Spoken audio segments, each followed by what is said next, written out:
4 minutes remaining.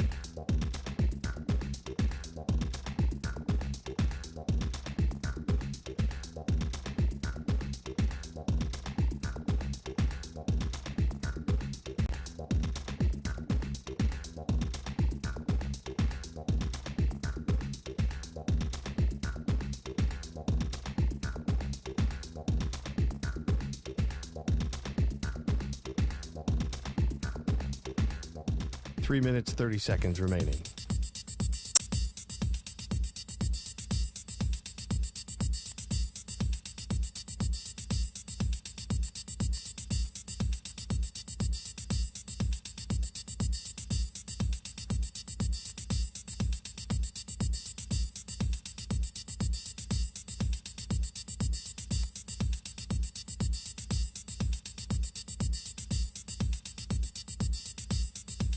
Three minutes remaining.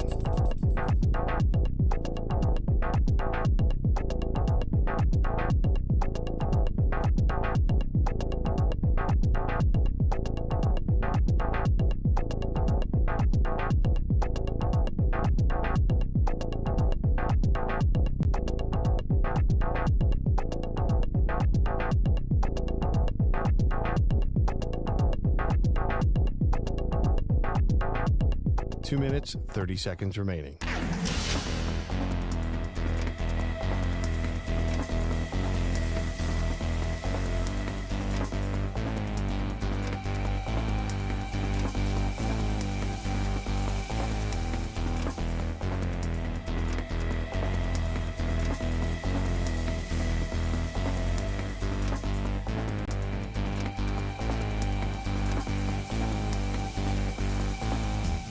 Two minutes remaining.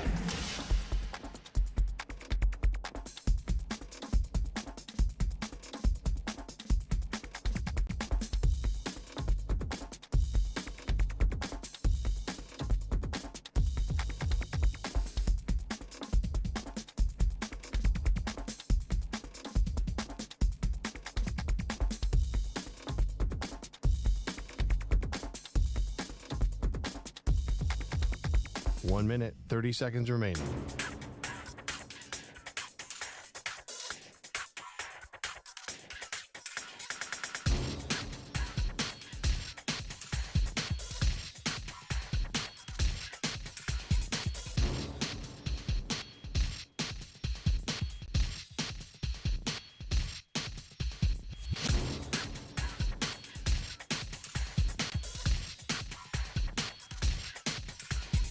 One minute remaining.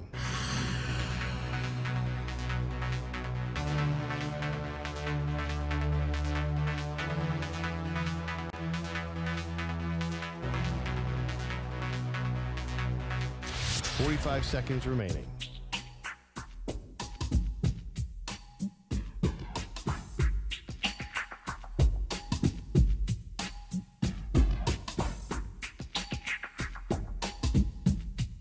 Thirty seconds remaining.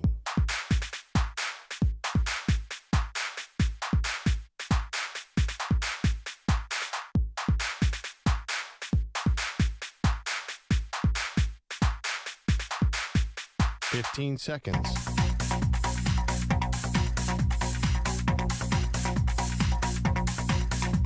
Break ends in 5 seconds.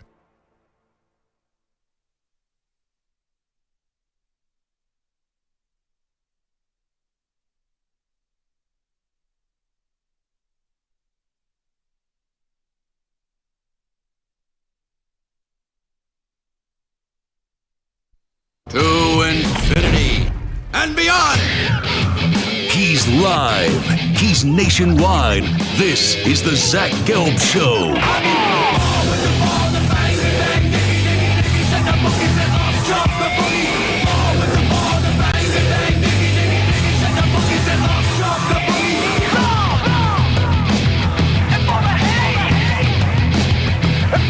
Here's your host, Zach Gelb.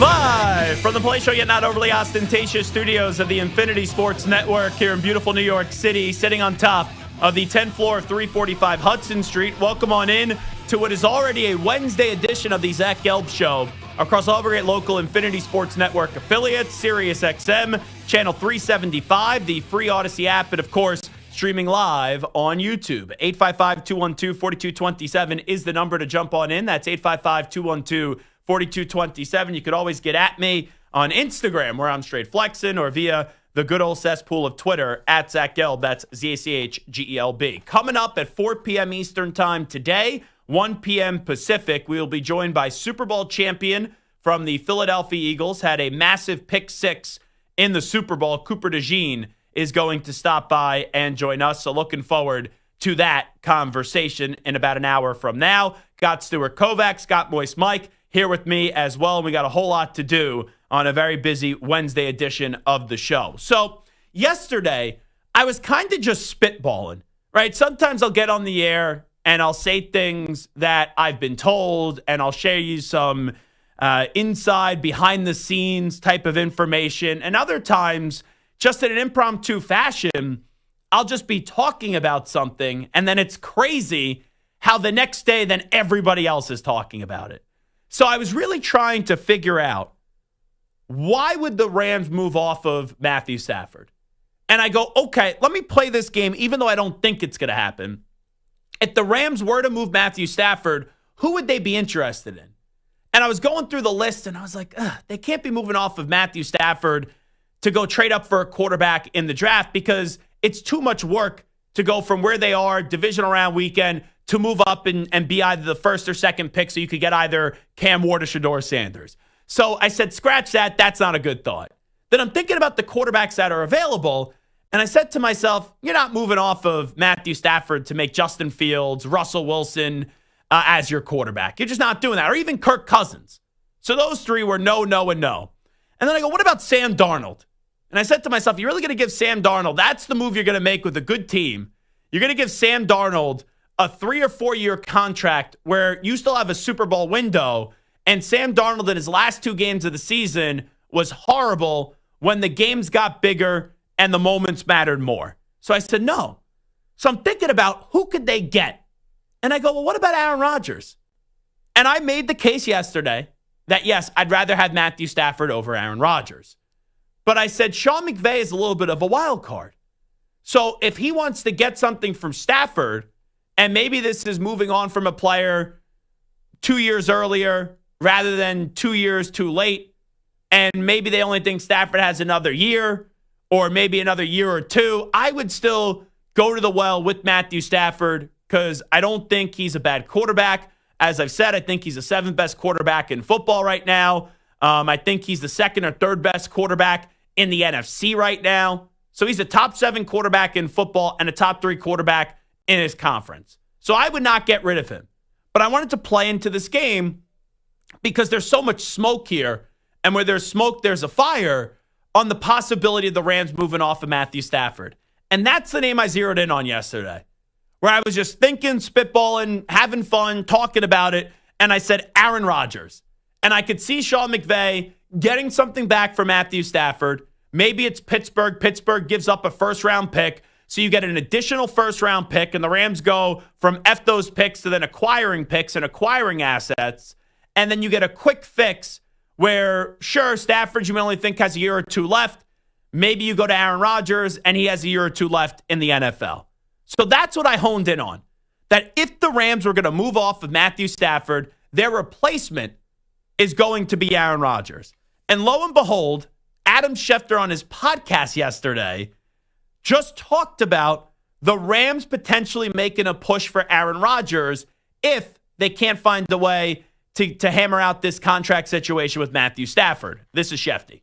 If the Rams couldn't get a deal done with Stafford, if they decided to trade him, a lot of ifs involved, then Aaron Rodgers, in my mind, would be thrilled with the idea of going to Los Angeles. And the Rams could probably get him at a lower cost than it would be for Matthew Stafford. They get draft pick compensation back for Stafford. So you could see where the Rams would say, is that a more desired alternative? And you know what? Schefter kind of makes sense there. Now, I don't think the answer is, hey, Rodgers is the better quarterback right now than Stafford. But how big of a gap is it? Because Rodgers at the end of the season played fine. He was solid. He was good. The start to the season was just so crappy, and also the offensive line in New York wasn't good, and also Aaron Rodgers is still coming back from that Achilles injury, and he looked rusty. He looked old. So I don't know what Rodgers would be, but if I had to take a guess, right now you have Mahomes, Josh Allen, Lamar Jackson, Joe Burrow, Jalen Hurts, Jaden Daniels, Matthew Stafford. Those are 7 quarterbacks that are better than Aaron Rodgers. And I would also give you probably Baker Mayfield and CJ Stroud. But you could make a case, I think at the earliest, that Rodgers is the 8th best quarterback in football. And probably the latest would be, 13, 14? And that's even being extra benevolent. So the Rams could look at this as we could get rid of one top 10 quarterback, get a first-round pick back for him potentially. Because if you're trading into the Jets, if you're trading, Stafford to the Jets or the Giants, I don't think you're getting the 3rd pick in the draft. I don't think you're getting the 7th pick in the draft. So could you get maybe a 2 and a 4, and it's an early 2 for Stafford? Yes. But maybe the Rams just look at it and say, hey, we just had a wonderful draft this past year. We got Jared Verse in the 1st round. We got Braden Fisk in the 2nd round. Our defense is solid. On offense, we'll get something back for Cooper Kupp. We got Puka Nacua. We got Kyron Williams. So let's use that capital for Kupp and Stafford. We don't have to take a quarterback here, right? Because we're going to bring in Rodgers and use whatever pick we get back, maybe a first-round pick from the Steelers on another player with their own first-round pick too. So you get 2 first-round picks to add to this young core. And then I don't know what you would get back for Cooper Kupp. I think this may even be rich now. I think Cooper Kupp's very good, but with the injury concerns, only playing 33 games the last 3 years, maybe at best what you could get is a 4th that could turn into a 3. Maybe at best, but that wouldn't be immediately. That would be a future thing. So would you just take a 4 straight up this year for this year's draft before the draft for Cooper Kupp? And I don't know how much that helps you right away, but the Rams have been able to find some gems in this draft when you look all across their roster on offense and defense. And they've done a good job with not having a lot of picks the last few years and not a lot of premier top picks. So the reason why, and I was on Monday and Tuesday saying, no shot Stafford gets traded. It's because sometimes you get caught up, and this is something that I usually accuse others of not being able to differentiate, and maybe I'm doing it here, on what will happen and what should happen. And let's be abundantly clear here. What should happen is the LA Rams should keep Matthew Stafford. They should give him the money that he wants or find a way to get a middle ground. And they should be able to execute and hammer out this contract because I think Matthew Stafford gives them the best chance to win. But what will happen, I can't totally say that Matthew Stafford 100% will be on the Rams next year. And in an interesting spot, Sean McVay is the great wild card in all this. Because Sean McVay, right, is the man. Sean McVay is boy wonder. Sean McVay is a genius. That's what people say. He's already been to 2 Super Bowls. He's already won a Lombardi trophy. And a big reason why he won that Lombardi trophy is he hitched his wagon with who? Matthew Stafford. He said, we got to a Super Bowl with Jared Goff. Jared Goff was terrible in the big game up against the Patriots. I need to get rid of Jared Goff, and I need to go find a quarterback that has more experience and that is waiting to go win. And that was Matthew Stafford in Detroit, who was always a good quarterback, goes to Detroit and leaves Detroit, goes to the Rams and wins the Super Bowl championship. But now, when you just had a good season, we've heard the rumors since winning the Super Bowl, McVay's not going to coach that much longer. He's going to retire. He's going to be 1 foot in, 1 foot out. It's a lot of drama horror energy, if we're just being honest, right? With Sean McVay. Because he keeps on staying. He keeps on winning games. And I know some people are saying, hey, retirement's on the table, then he'll go away, enjoy growing his family, and then, do TV and inevitably return to the NFL. But I think it's clear that McVay's chasing that second championship. Peter Schrager, I think it was, he's very close to McVay. I heard him share a story, I think it was Schrager, about how annoyed McVay still was. You know what it was? It was Grant Paulson in D.C. I was listening to the network over the weekend, and he was on, and Grant Paulson was saying how, right, he knew McVay from his time with the Commanders. And he said he ran into McVay at the Super Bowl, and McVay was still buzzing. He was still hot about how close that the Rams were to winning a championship this year and how close they were to beating the Eagles in snowy Philadelphia where they lost in the divisional round. So it's like you hear that side of it and you get into, oh, you were so close. So conventional wisdom would just say, oh, you'll get a deal done with Matthew Stafford. But what McVay has showed you, even when people are comfortable, even when people are in a good spot, that's when he'll pivot. Like the Rams were in a good spot. The Rams were comfortable with Jared Goff, and then they said, we got to get rid of you. Even for a young player that's gone on to have a nice career that got them to a Super Bowl, McVay thought they could do better. And I wonder here, is Sean McVay going down the road of, yeah, we like Stafford, but there's an expiration date, and he probably has another year or two left in the league. So if he only has another year or two left in the league, why don't I just swap him back with Aaron Rodgers, who we could talk ourselves into as a better quarterback, but he's just like a notch below probably Stafford at this stage of his career. Maybe has a major bounce back season, full year removed from the Achilles. Maybe he goes back to being close to a top 5, top 7 quarterback in the NFL. He'll still be a top 10 quarterback.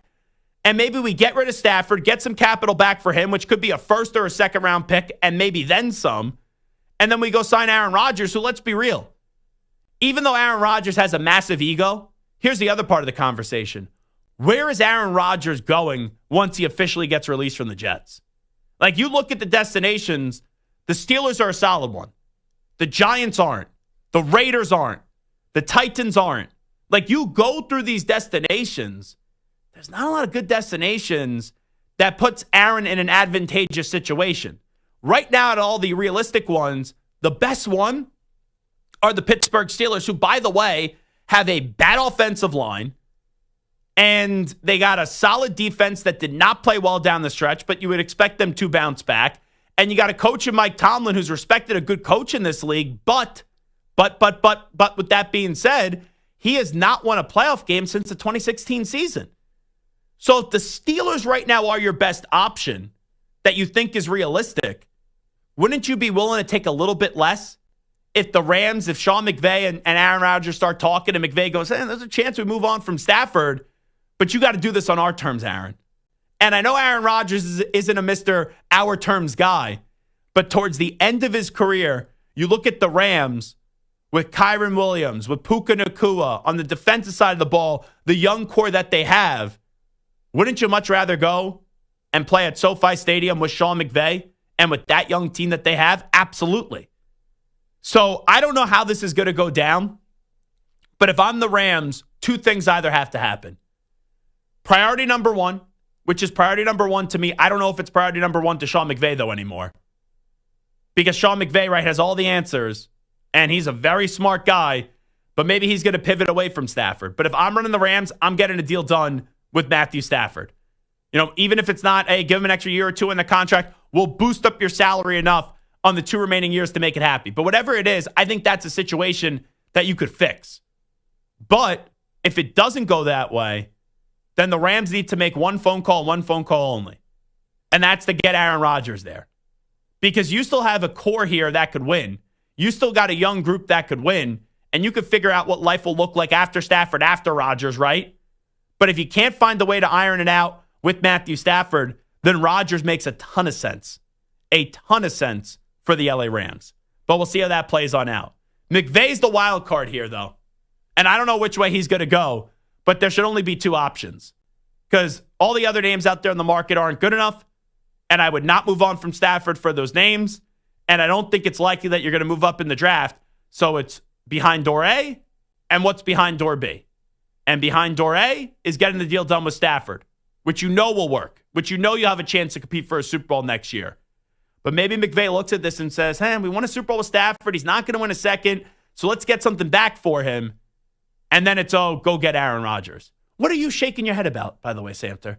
If I'm the Rams, I stay as far away from Aaron Rodgers as humanly possible. That's fine. You could say that, but clearly there is a thought that they're going to move on from Matthew Stafford. I said it 9,000 times since the week started. I would bring back Matthew Stafford. That's what I would do. But the more and more this goes on, there's more and more reports coming out. It's one today, they're looking for a first-round pick, the Rams, for Matthew Stafford, according to Jordan Schultz. You got Schefter speculating about Rodgers. There's a lot out there. And sometimes there's stories out there that we take the bait and it doesn't happen. I wasn't taking the bait up until today. But the more and more we sit here and the more and more stories and speculation come on out, whether it's pinning Stafford on the Steelers or Stafford on the Giants or Stafford on the Jets, there's a lot out there. So I have to start at least thinking, what is the plan? And if you do get rid of Stafford, which I'm not on board for, their best option right now that's realistic would be Aaron Rodgers. So that's my point is, I agree with you. They shouldn't get rid of Stafford, but if they do, Rodgers should be their last choice. That is a young... That's ridiculous. Well, I'll explain. That is a young team. It's one of the youngest, I think the second youngest team in the NFL behind the Packers. Mm-hmm. Great young talent on the defense, on the offense, everywhere you go. Aaron Rodgers poisons every locker room. As a former Jets fan, I saw what he did to the Jets. Garrett Wilson was like... I would take some of that poison with how many MVPs he won and also winning a Super Bowl. Hey, I understand Rodgers is a piñata, and we beat up on him all the time. I've talked to a lot of players that love playing with Aaron Rodgers. They do. Now, do you have a situation like Garrett Wilson, who, let's be real, couldn't stand the guy's guts? Sure. Sometimes, though, you don't want to meet your heroes. Sometimes they let you down. But there's a lot of players that also speak glowingly of Aaron Rodgers. But here's the thing. It's only for a year or two. And the Rams, unlike the Jets, still get the benefit of the doubt with Les Snead and Sean McVay compared to whatever the Jets always run out of GM and head coach, which is always like slop for 3 years and you fire and you bring in somebody else. That's just the reality of the situation. And once again, if you get rid of Stafford, you're telling me last destination, I don't want Justin Fields there. I don't want Russell Wilson there. Russell Wilson, this great teammate, right? How did that work at the end of Seattle? How did that work in Denver? Now, Kirk Cousins, that's who you want? I wouldn't. Rodgers is the best option for the Rams if they move on from Matthew Stafford. But we're in agreement in terms of I would not move on from Matthew Stafford, but there's smoke there. There's a lot of meat on the bone here, and we're going to see what happens with the LA Rams. Zach Gelb Show, Infinity Sports Network, 855-212-4227, 855-212-4227. When we come on back, we're going to do a little draft here between Stu and I. We're taking all the quarterbacks out of it. Just based off this past season, who are the 10 best non-quarterbacks in the NFL? We'll do that on the other side. Cooper DeJean is going to join us coming up in about 40 minutes from now. You're in a 5-minute break.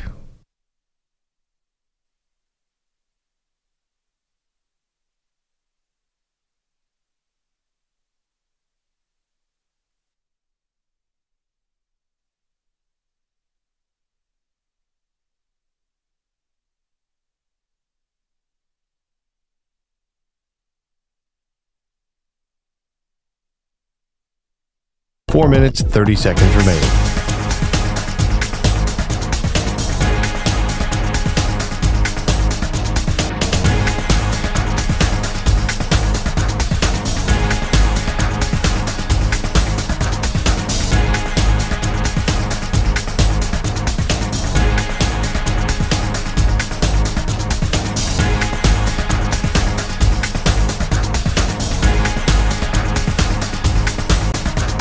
Four minutes remaining.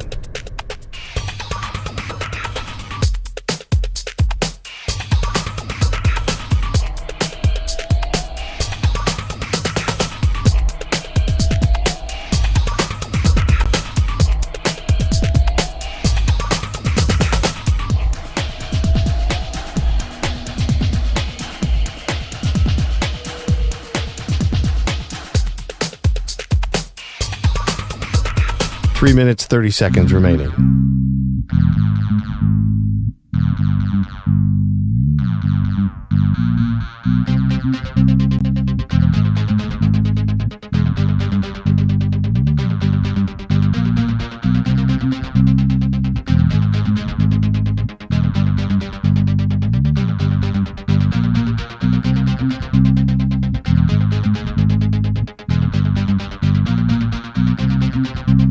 Three minutes remaining.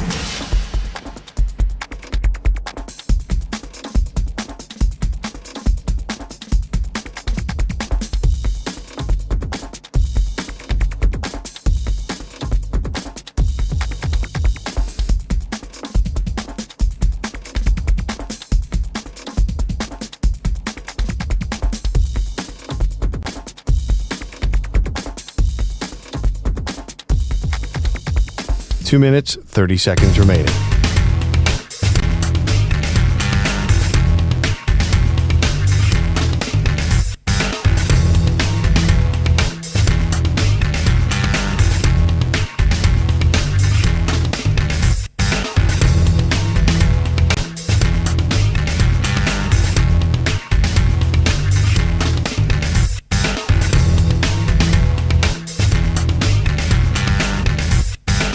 Two minutes remaining.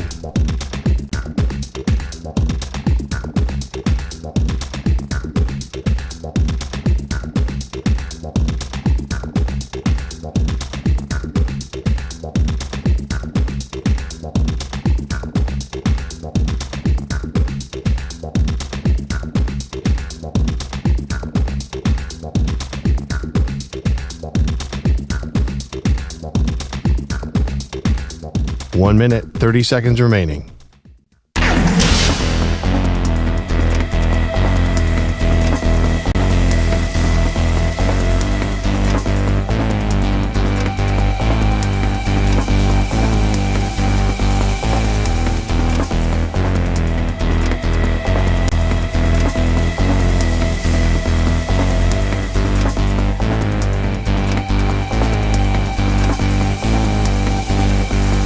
One minute remaining.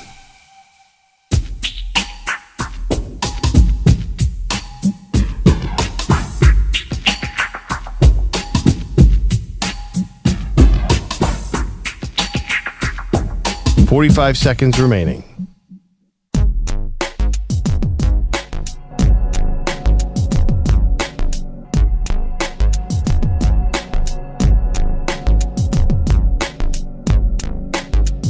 Thirty seconds remaining.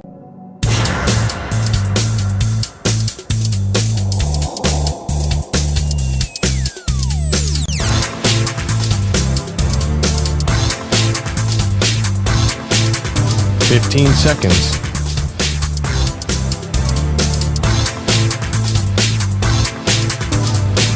Break ends in 5 seconds.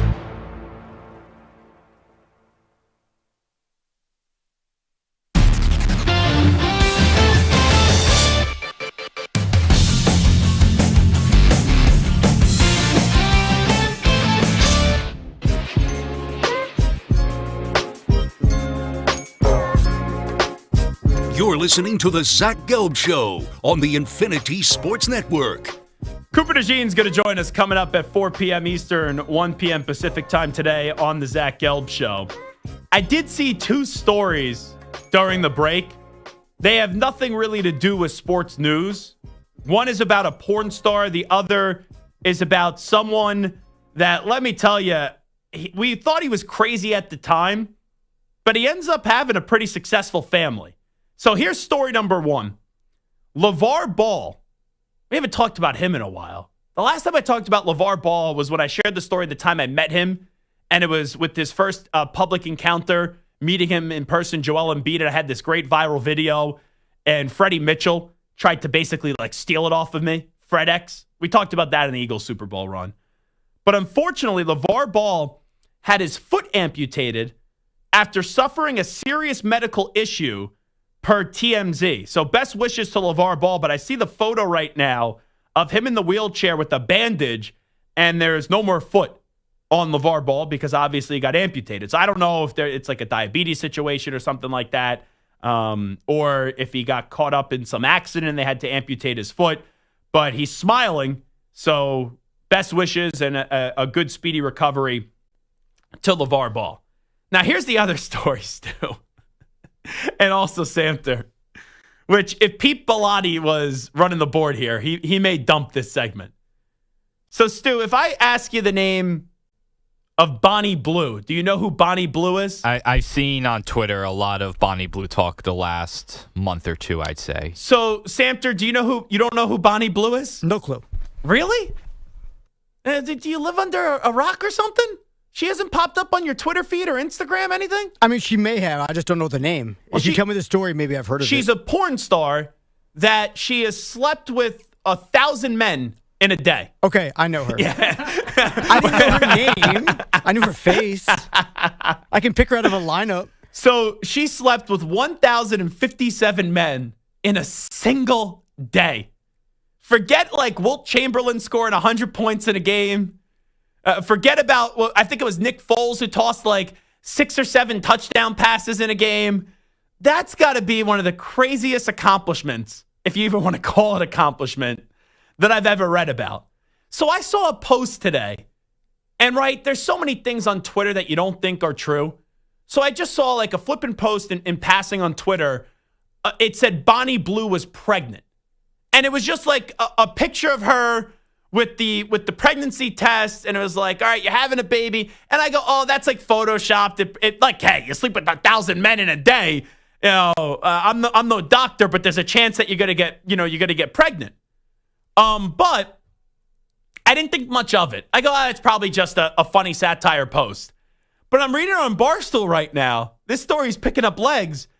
In what might be the hardest paternal test of all time, porn star Bonnie Blue, who famously slept with 1,057 men in a day, is allegedly pregnant. So I don't know if she doesn't know who the father is, but imagine if it did transpire when she was sleeping. Oh my goodness. How many hours do you think this was? 1,057 men, Stu. How many hours do you think she slept with them? I mean, today I assume it would take the full 24 hours, no? Only 12 hours. Oh, my God. How the heck is that possible? Oh, my goodness gracious. But she is allegedly pregnant, if that's a true story, but I see other outlets are picking it up. If she doesn't know who the father is, how do you try to figure out who the father is? Because I would imagine, right, those 1,057 men, they probably signed something. So you probably have their contact information. But imagine explaining to that child, right? When that child gets to be 13, 14, 15 years old, or even when that child just knows how to get on the internet. Like now 7-year-olds can get on the internet. Like I have baby cousins that are probably, and I'm good on the internet, that are probably better with dealing with the internet than I am. Imagine when that like 7 or 8-year-old child, if it is in fact a real story, starts Googling who mommy is. And the first article that comes up, because I imagine the first thing that comes up when you Google Bonnie Blue is her sleeping with 1,057 men in a single day or a 12-hour period. Imagine when that comes up, and then maybe they find the father or don't, and then you got to explain why mom slept with 1,057 men in a day, and then also how one of them ended up becoming your father. Santa, you have to talk to young kids these days. Could you even imagine having to explain that to a child? It's crazy. I mean, I would hope that at that point, if the kid's looking this stuff up, they can do the math to say, this is when mom did it. This is how old I am. Wait a second. 9 months after this equals that. That's my birthday. I'm going to be a terrible human being for what I'm about to say. But if they have the order of the 1,057 men, what is the over-under line on which person ended up being the one that got Bonnie Blue pregnant? That's just the question to me. I guess you got to go, like 510, whatever, or 525, whatever half is? I have no clue. Do you go all right, you want to go 510 and a half? Let's do it. You take the over or you take the under? I'm going to have to go with the over. The over. I'm going to go with the over that the first guys, she kind of was, at a certain point, she was probably just tired and not really paying attention. And maybe someone kind of didn't wear what they were supposed to wear. I don't know if they had to wear anything. I think they did. I'm not sure. I'm not. Yeah. I'm not well versed in this topic of conversation. I just know the story that she slept with 1,057 guys in a 12-hour period. If I'm one of the guys, I would put it in the contract that I have to wear one. There's no way I would be in that line. Yes. So I think this is the first time I'm going to say this to you. You're a sane individual. That's a good point. When you're lining up to sleep with this woman as she has 156 other guys ready to go have, I guess what you could say is a little fun, a little bam chicka wamp wamp time, there has to be a screw loose. Because who in their right, unless if you're number one, that gets a little dicey. Stu, you taking the over under here? I'd say the under. Yeah, I'm going to go the under as well. Yeah. What a crazy story, though. All righty, Stu. Let's do the most awkward transition in the history of radio. Just give me the music. So we're going to do a little draft here. This is not, hey, Christian McCaffrey is a top 10 non-quarterback in the NFL. Obviously, that's the case. But based off this season, McCaffrey was hurt, barely played this season. So based off this season results, if we take all the quarterbacks out of it, who are the top 10 non-quarterbacks in the NFL? I'll give you the choice. I'm in a benevolent mood today, Stu. You want to go first or you want to go second?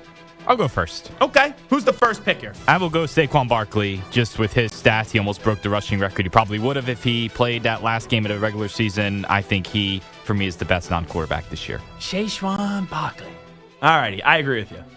I would then go Jamar Chase, who had the most receiving yards this past year in the NFL. So I take Jamar Chase. Are we doing this as a snake, Stu? I think so, right? Okay. Yeah, sure. Oh, that's nice of you, by the way. You could have been like, no, I'm going to have the next pick. But that's just Stuart Kovacs. I'm then going to go Derrick Henry.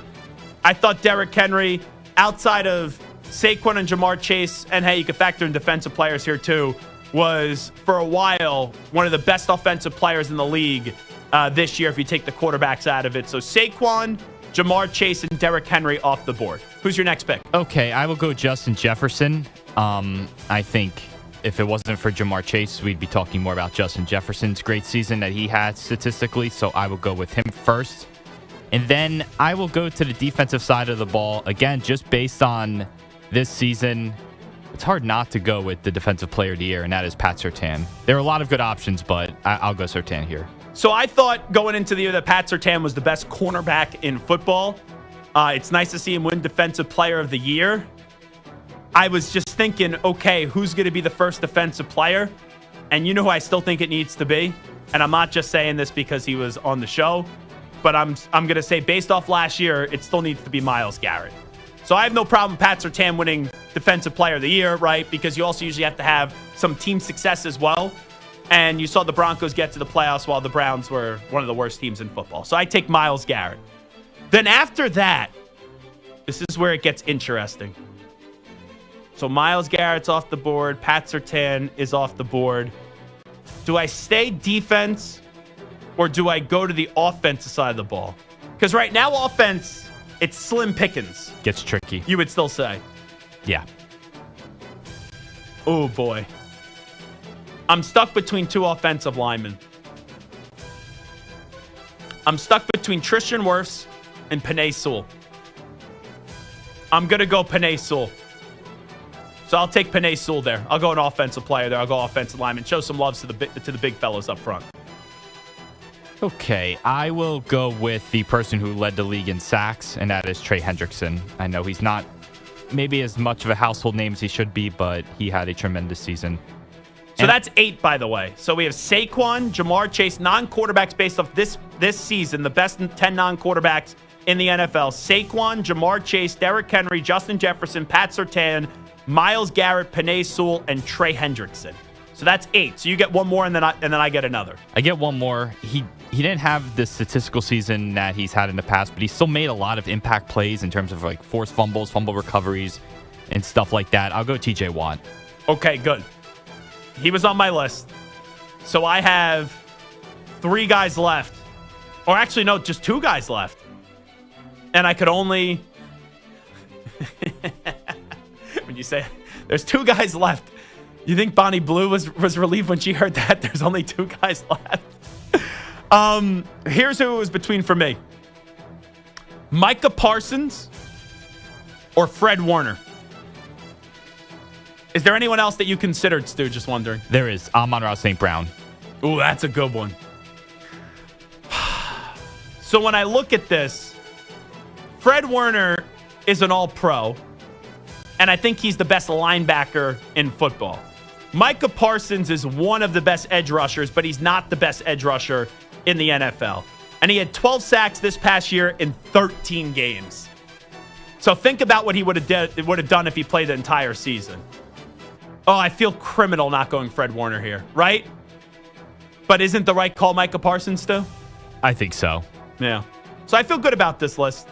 So the top 10 best non-quarterbacks in the NFL based off this season, Fred Warner's the one that I really feel criminal about leaving off. Saquon Barkley, Jamar Chase, Derrick Henry, Justin Jefferson, Pat Surtain, Myles Garrett, Penei Sewell, Trey Hendrickson, TJ Watt, and Micah Parsons. I'm actually going to be intrigued this year. I usually can't stand that NFL top 100 list because there's always years where it goes, like Tyreek Hill last year should not have been number one. Nothing against him.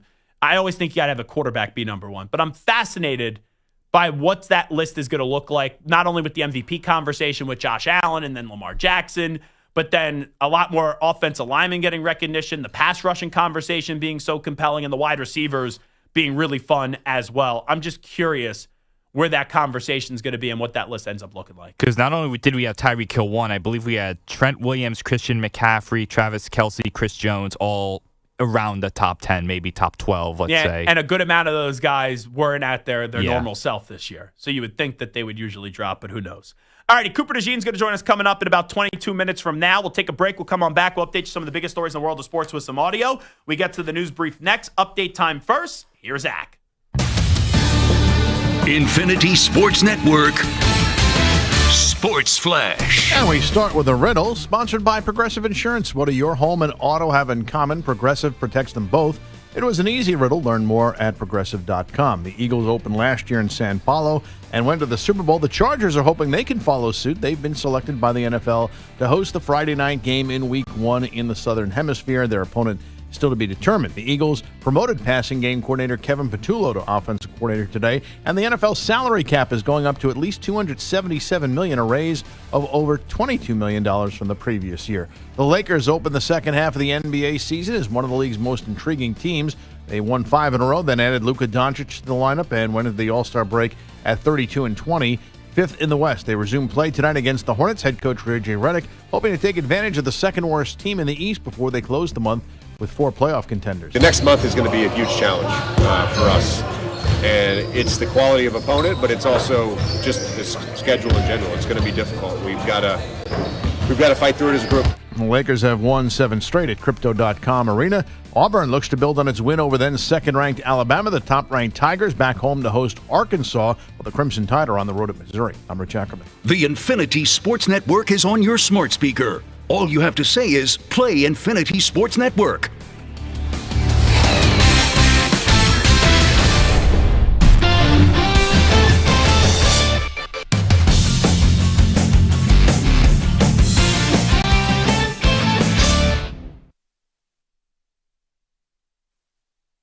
You're in a 5-minute break.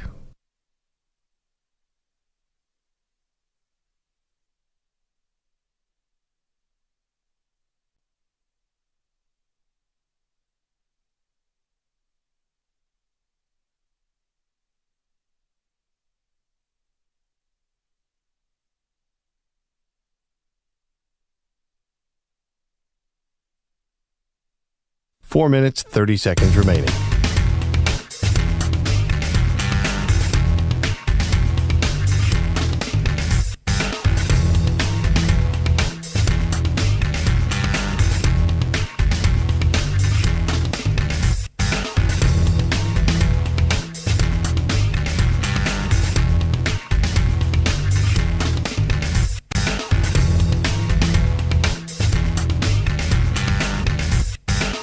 Four minutes remaining.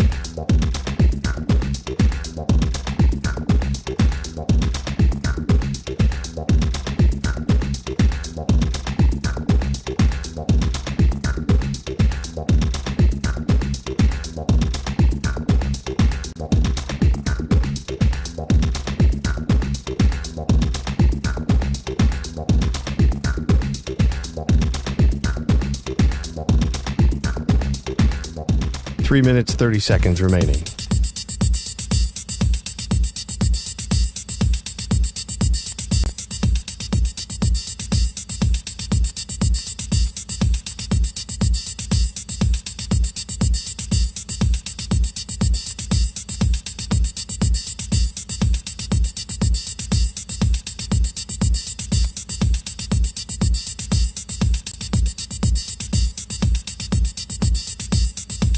Three minutes remaining.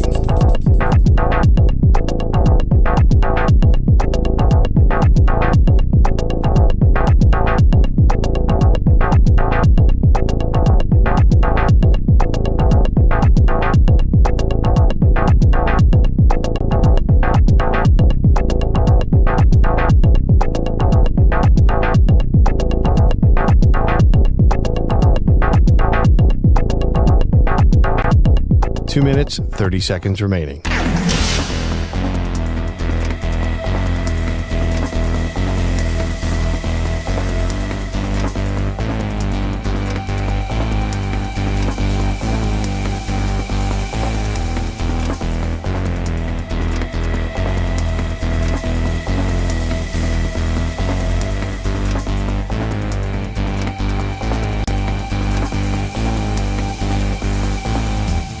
Two minutes remaining.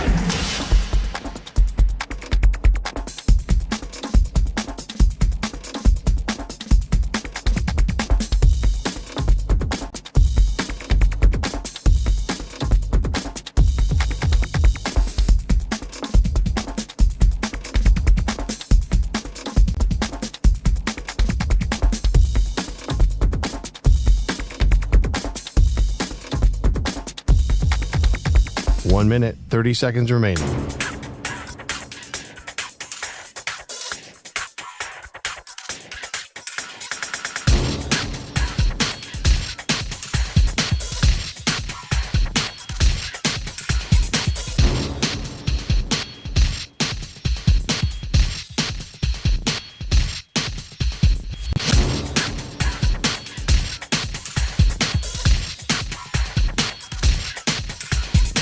One minute remaining.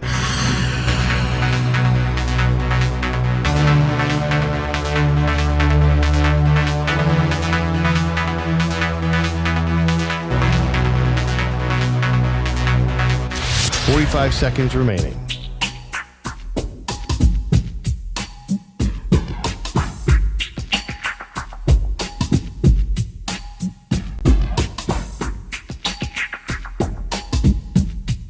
Thirty seconds remaining.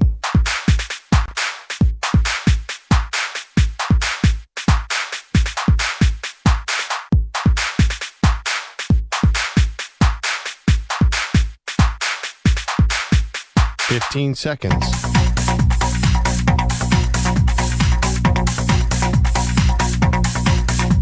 Break ends in 5 seconds.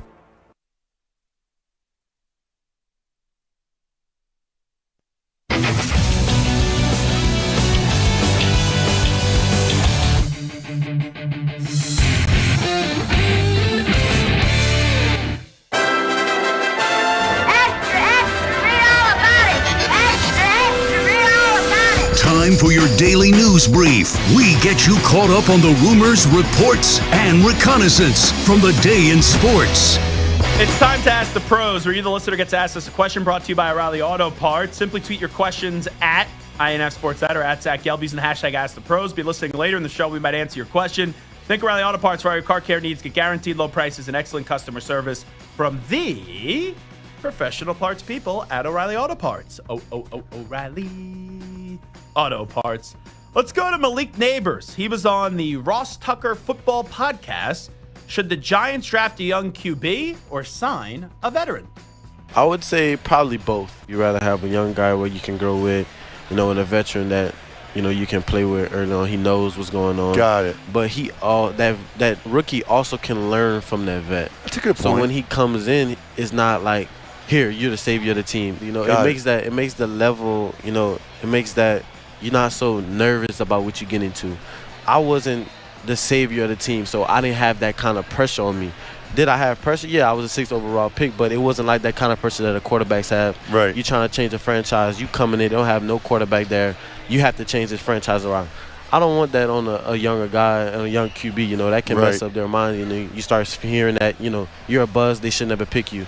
It kind of brings you down. So I'd rather have a vet that can teach that rookie, and then when his time comes, So it's actually a really good answer by Malik Neighbors, because I went into this when I saw the headline of it, that he said he wanted both, and I go, oh, that's probably Malik Neighbors being kind of a politician, not really wanting to give an answer, but having to answer a question, so you kind of give both answers.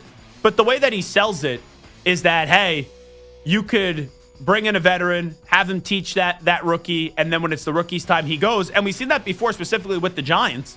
They drafted Eli Manning right through the trade with Phillip Rivers and all that stuff with the Chargers.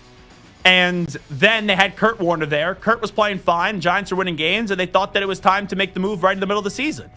But if you draft Shedeur Sanders, Cam Ward, right, who are not viewed as the creme de la creme quarterbacks is usually how a creme de la creme quarterback would be viewed as. I just wonder, especially with Shedeur, with how much buzz there is with Shedeur and, right, the hype machine that comes, even though I think Cam Ward's the better quarterback, what ends up happening? Or I think, Shedeur's the better quarterback, but Cam will go before him. I just wonder if that's a situation where you could hold off the Shedeur Sanders storm for that long. Because I do think Cam Ward is going to go in the first 2 picks, and then I do think Shedeur will go to the Giants in at 3. Let's go to Shedeur Sanders and Cam Ward. They were arguing during a joint work-out together. Bro, they gave you a completion percentage award, and all you did was throw check downs and bubble screens. That's actually crazy. If I did that, my completion percentage would be 90. I throw the ball downfield, you don't. You ran the ball. You had a run game. You had a run game. It's kind of funny. It seems like those guys really like each other because they keep on working out together. But whenever they do work out one another, it's, okay, what video can we kind of record that gets one of our names in the news and kind of shows the competitive nature, and also unintentionally, but it may be intentionally, I don't know still. Do we knock one guy down in a joking manner to try to prop the other one up in all these silly draft conversations that we have? Here is Darius Slay. He was on the St. Brown podcast on his future. I got one more left, but you know what I'm saying? You know how that works. You know what I'm saying? Yeah. Yeah, so whatever they want to do, you know, I might re-sign back, hopefully. You know, if I ain't, then we'll see what we're doing, because I do want to play one more year for sure. You like Detroit, you said, huh? Oh, I love Detroit. I got nothing but love. That's my second home. So sound like you don't mind coming back. I knew he was going to try to recruit you. I knew it. I mean, this is what it sounded like. They love the city. Like, he did so much for it. Like, nigga, last year, you already won the Super Bowl. Come back. You already won it, man. Oh, man, I love it. But, you know what I'm saying? If it is, it is. If it ain't, it ain't. But for sure, the 2 spots I would love to always be at is either Philly or yeah. Well, also, you could go back to Detroit because your best pal, Matt Patricia, is no longer there. And now the Lions are actually a destination. I think Darius Slay is probably done in Philly. A few years ago, it seemed like he was done in Philly. Then he shared the story that Big Dom was the one that convinced him and told him, you're not leaving, you need to stay. So can they do that once again? We'll have to wait and see. But when you have Quinyon Mitchell, when you got Cooper DeJean, who's going to join us coming up in about 12 minutes, even though Darius Slay is a very good player, you can only keep so many guys. And, right, if you're allocating maybe money to try to keep Zach Bond, does that mean that you don't bring back a guy like Darius Slay and you got to trim the fat somewhere? That's definitely on the table. So this Alex Bregman situation with the Red Sox. So, Stu, you know this, right? The Red Sox the last few years, even for a team that's won so many championships since 2004, there's been a lot of apathy with that fan base because they're annoyed that they traded away Mookie Betts. You know, they got rid of Xander Bogaerts as well.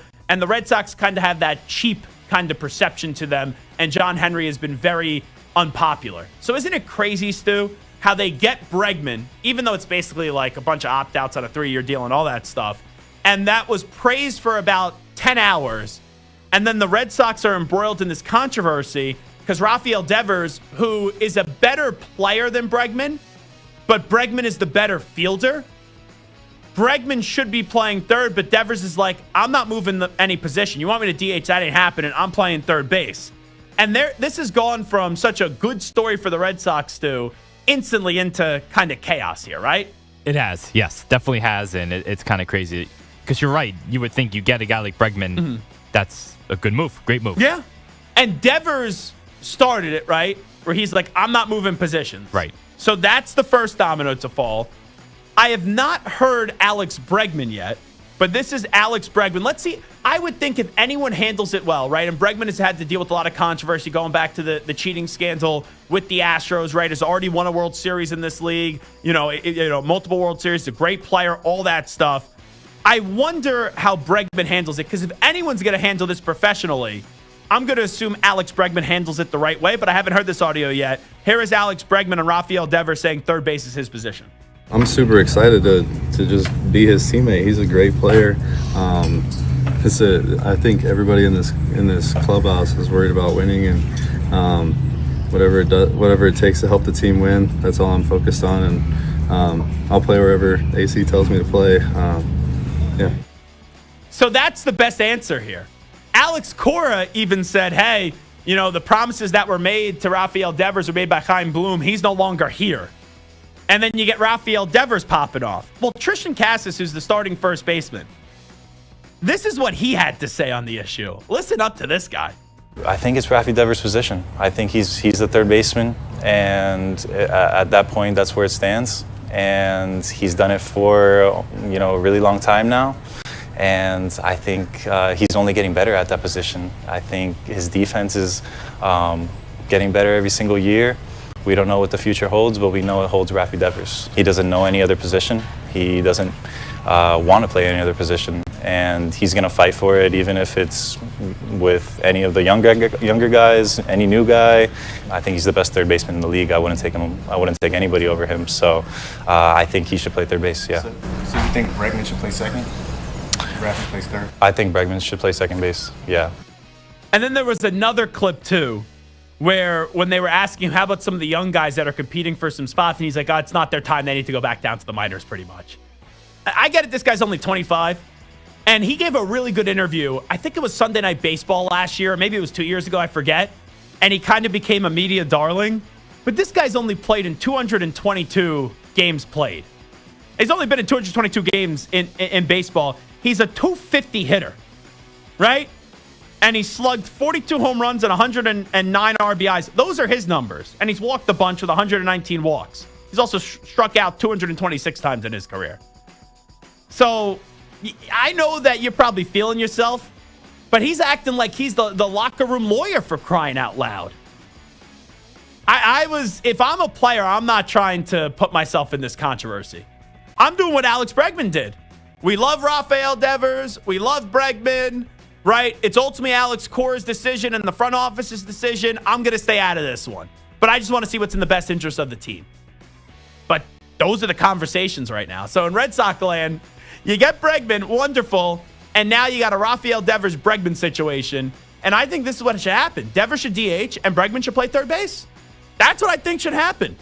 But let's see how the Red Sox end up handling this. All righty, that's a news brief. It is the Zach Gelb Show on the Infinity Sports Network. Fun hour number one. You could always give us a call, 855-212-4227, 855-212-4227, and you could always follow me on Instagram and Twitter, at Zach Gelb, ZACHGELB. When we come on back, we will be joined by Cooper DeJean, who just wrapped up what's an incredible rookie season in the NFL. Second-round pick out of Iowa, right? Had a good regular season once he started to get going after a little bit of a slow start. And then on his 22nd birthday, it was Super Bowl Sunday. You had Saquon's birthday, and you had Cooper DeJean's birthday on Super Bowl Sunday. And Cooper DeJean had, I would say, the second biggest play in the game. I thought the biggest play was Zach Bond's interception, but Cooper DeJean had a pick six. And he's going to join us when we return right here on the Zach Gelb Show on the Infinity Sports Network. So we'll chat it up with Cooper DeJean when we're back in 5 minutes.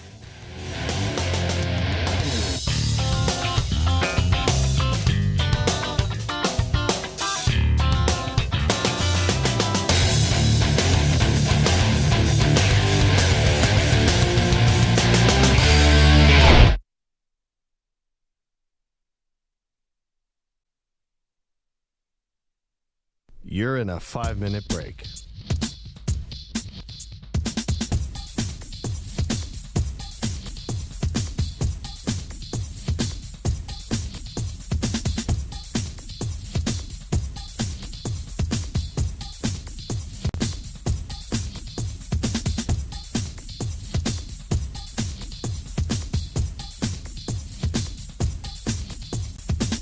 Four minutes, 30 seconds remaining.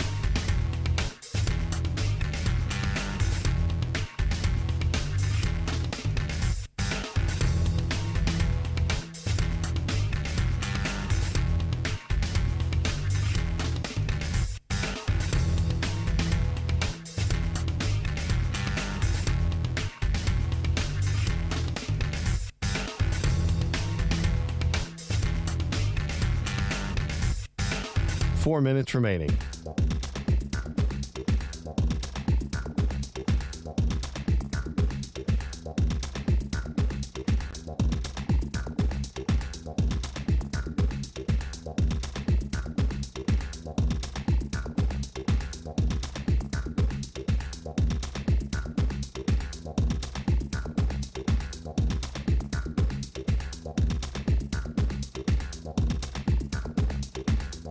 Three minutes, 30 seconds remaining.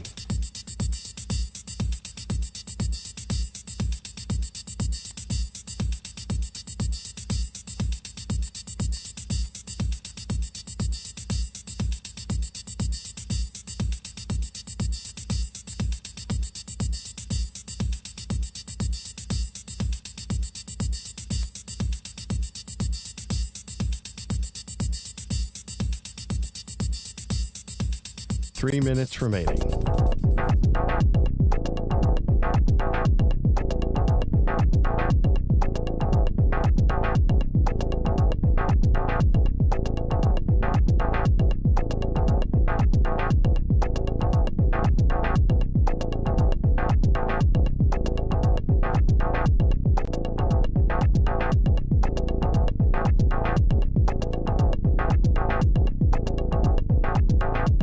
Two minutes, 30 seconds remaining.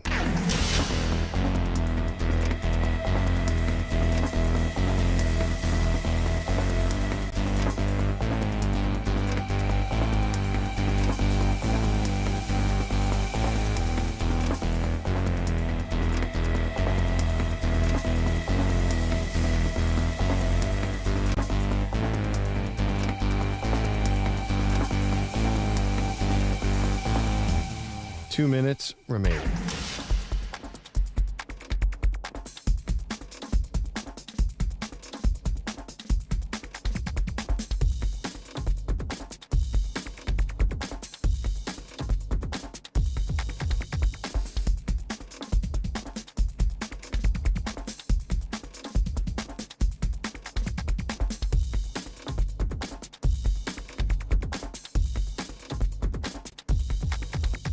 One minute, 30 seconds remaining.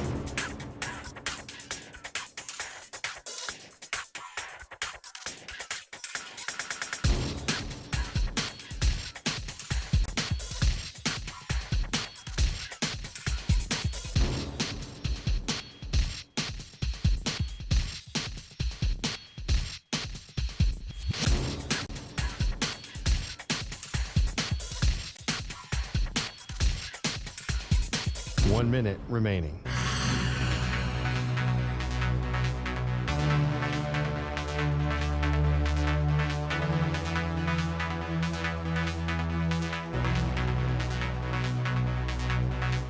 Forty-five seconds remaining.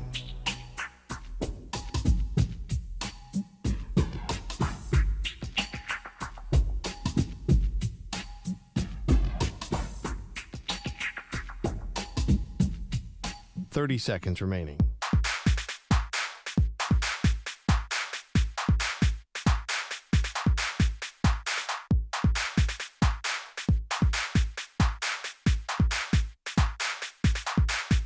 Fifteen seconds.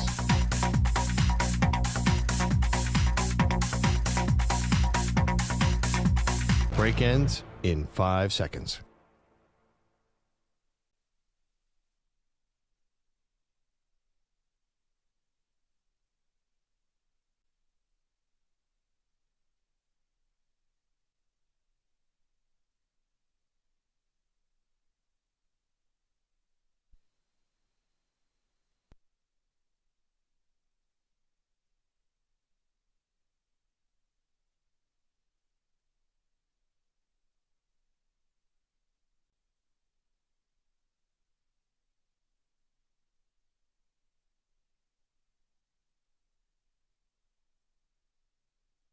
Alrighty, we continue. This is Zach Gelb Show, coast to coast, nationally on the Infinity Sports Network. Let's go out to the guest line right now and welcome in a man that had a pick six in the Super Bowl. That is Super Bowl champion. Just wrapped up his rookie season with the Philadelphia Eagles, and that's Cooper DeJean, who joins us today on behalf of Renpho, RENPHO, where you can check it out, and we'll get you more information on that. Coop, appreciate the time. Congratulations. I would ask you how you're doing, but I think I know the answer to that still 2 weeks later. Yeah, I'm doing great. It's been an amazing last week and a half, or however long it's been since the Super Bowl. But it's been awesome. I've been enjoying every second of it.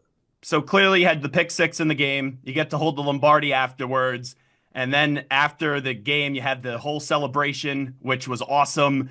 Big X the Plug, Gilly, all those guys celebrating your birthday too. And then you get the parade, which was mayhem. So now you're back home. You have some time for it to sink in. I'm just wondering, have you been able to process it yet? Has it sunk in yet what you were able to accomplish? Yeah, it's I don't know if it has, maybe a little bit. But it's just been, it was just crazy, coming from, where I come from, playing in the Super Bowl, scoring a touchdown in the Super Bowl. It's been awesome. to play for the Eagles and a city like Philadelphia who loves their football team. It's been great so far, and I've enjoyed every second of it. And seeing the parade and seeing all the fans out there, kind of that's when I kind of realized it, like what we had done, that we had just won the Super Bowl and brought the Lombardi back to Broad Street, and seeing all the fans on Broad Street and in the trees, on buildings, wherever they were. It was that parade was amazing. I was staying in the same hotel you guys were staying in all week, and on Super Bowl Sunday, I got up, met up with some friends in the hotel lobby, and just had some coffee. And I looked over, and the table next to us was all number 33 jerseys and T-shirts, and it was your family. And I said to my friends, I go, how cool is that, right? Their son, their family member, rookie season, it's his birthday. They're playing the Super Bowl. And I said, imagine they have no clue what's going to happen tonight. Imagine if he makes a big play in the game. And lo and behold, you end up having a pick six. So I'm just wondering, when you got to talk to your family, whether it was after the game or a few days later, and really soak it in, what were those conversations like with the people that had been with you since day one? Yeah, they were just super proud, getting to have them on the field, my parents on the field after the game, and take some pictures with them down there and celebrate with them. It was pretty emotional, getting to hug them after that game.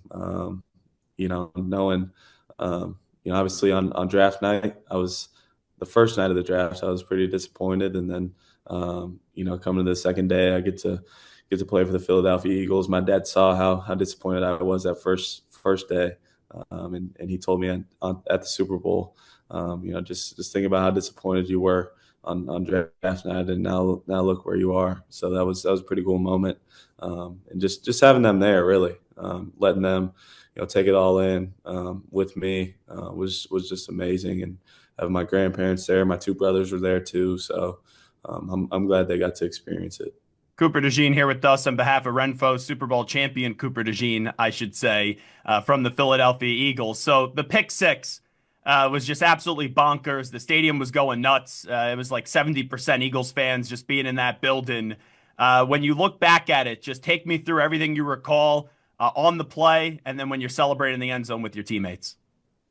Yeah, we were in zone coverage. They ran a little rollout pass to the strong side where I was, and my responsibility was the flat, and Zach Bond had ran through to the flat, so it allowed me to just fold right back inside, and was able to step in front of the pass, and got some blocks out in front from the guys up front, made a couple guys miss, and got in the end zone. I didn't have a celebration ready, so I was just kind of running around, jumping all over the place.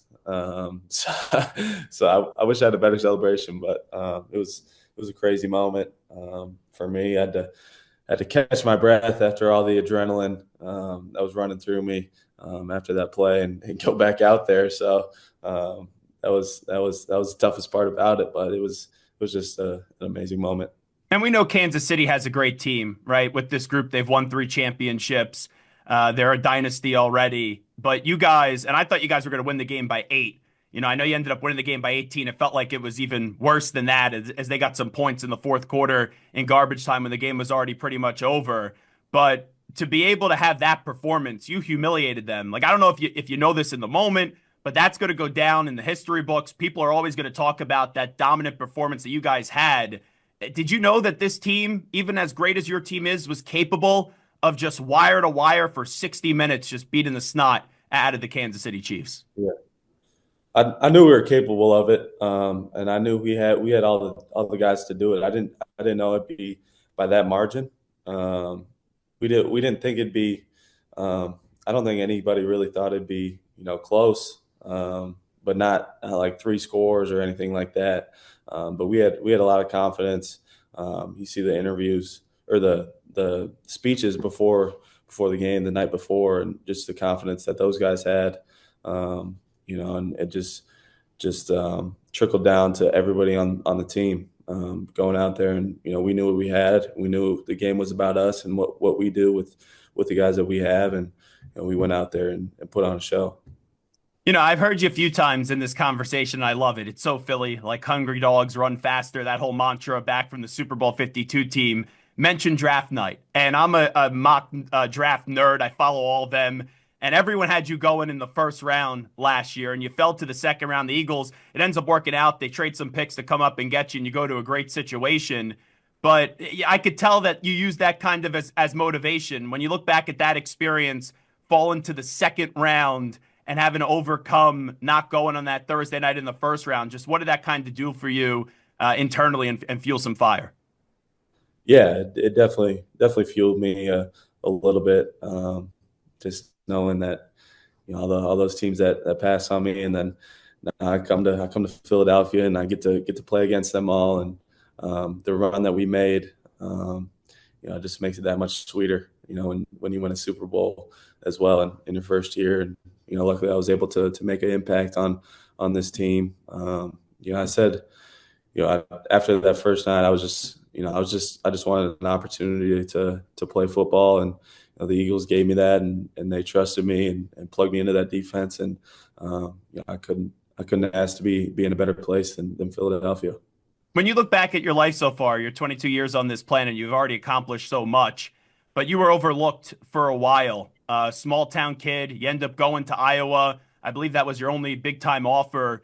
When you look back at it, when was the moment that you said, okay, you always liked football, that was clear, but when was the moment that you said, hey, I actually have a chance to do this for a living and make some good money out of this? Yeah, it was. I mean, going from high school to college, I didn't even know if I'd be able to play at that level.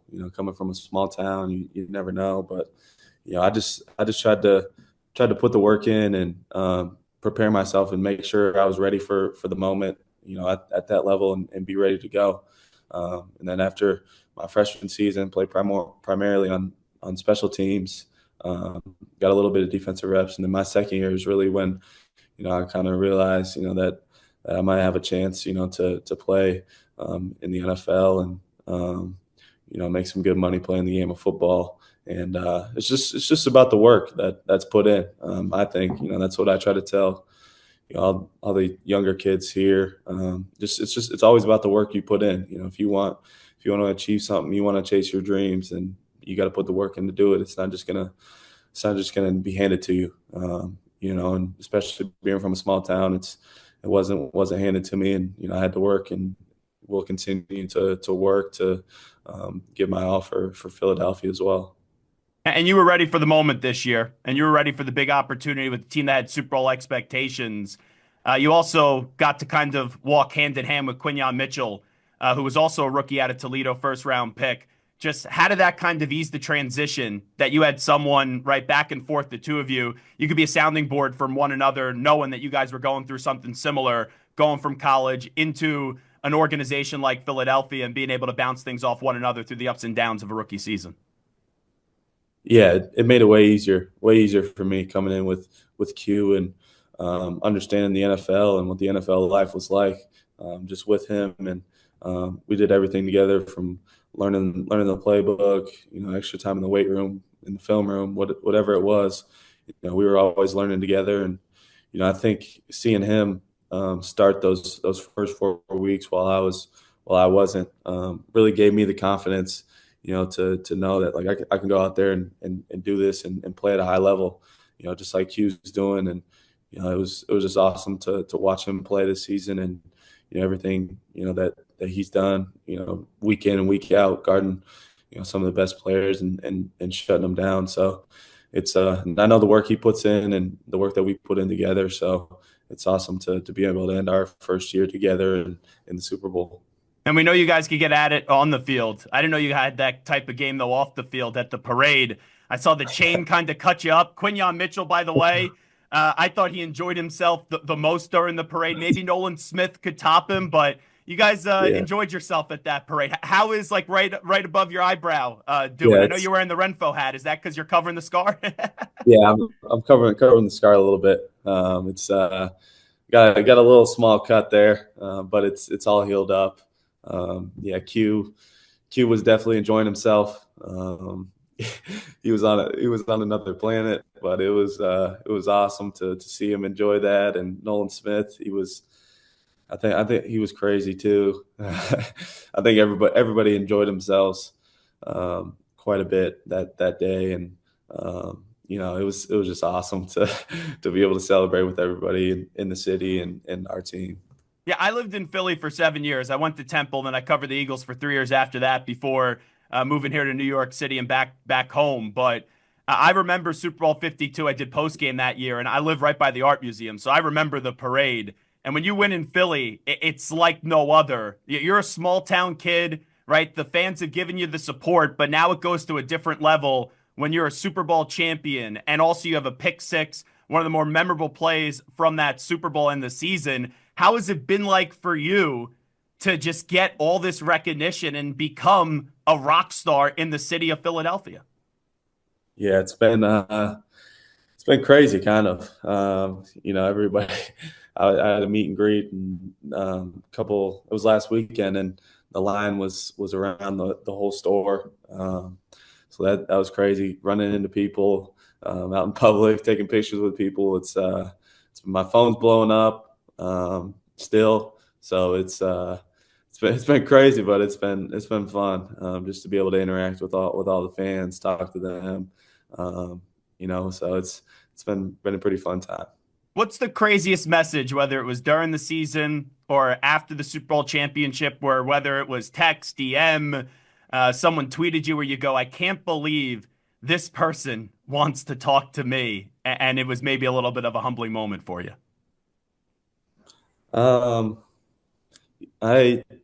There's going on I got to go on the Pivot podcast the other day, and that was pretty crazy.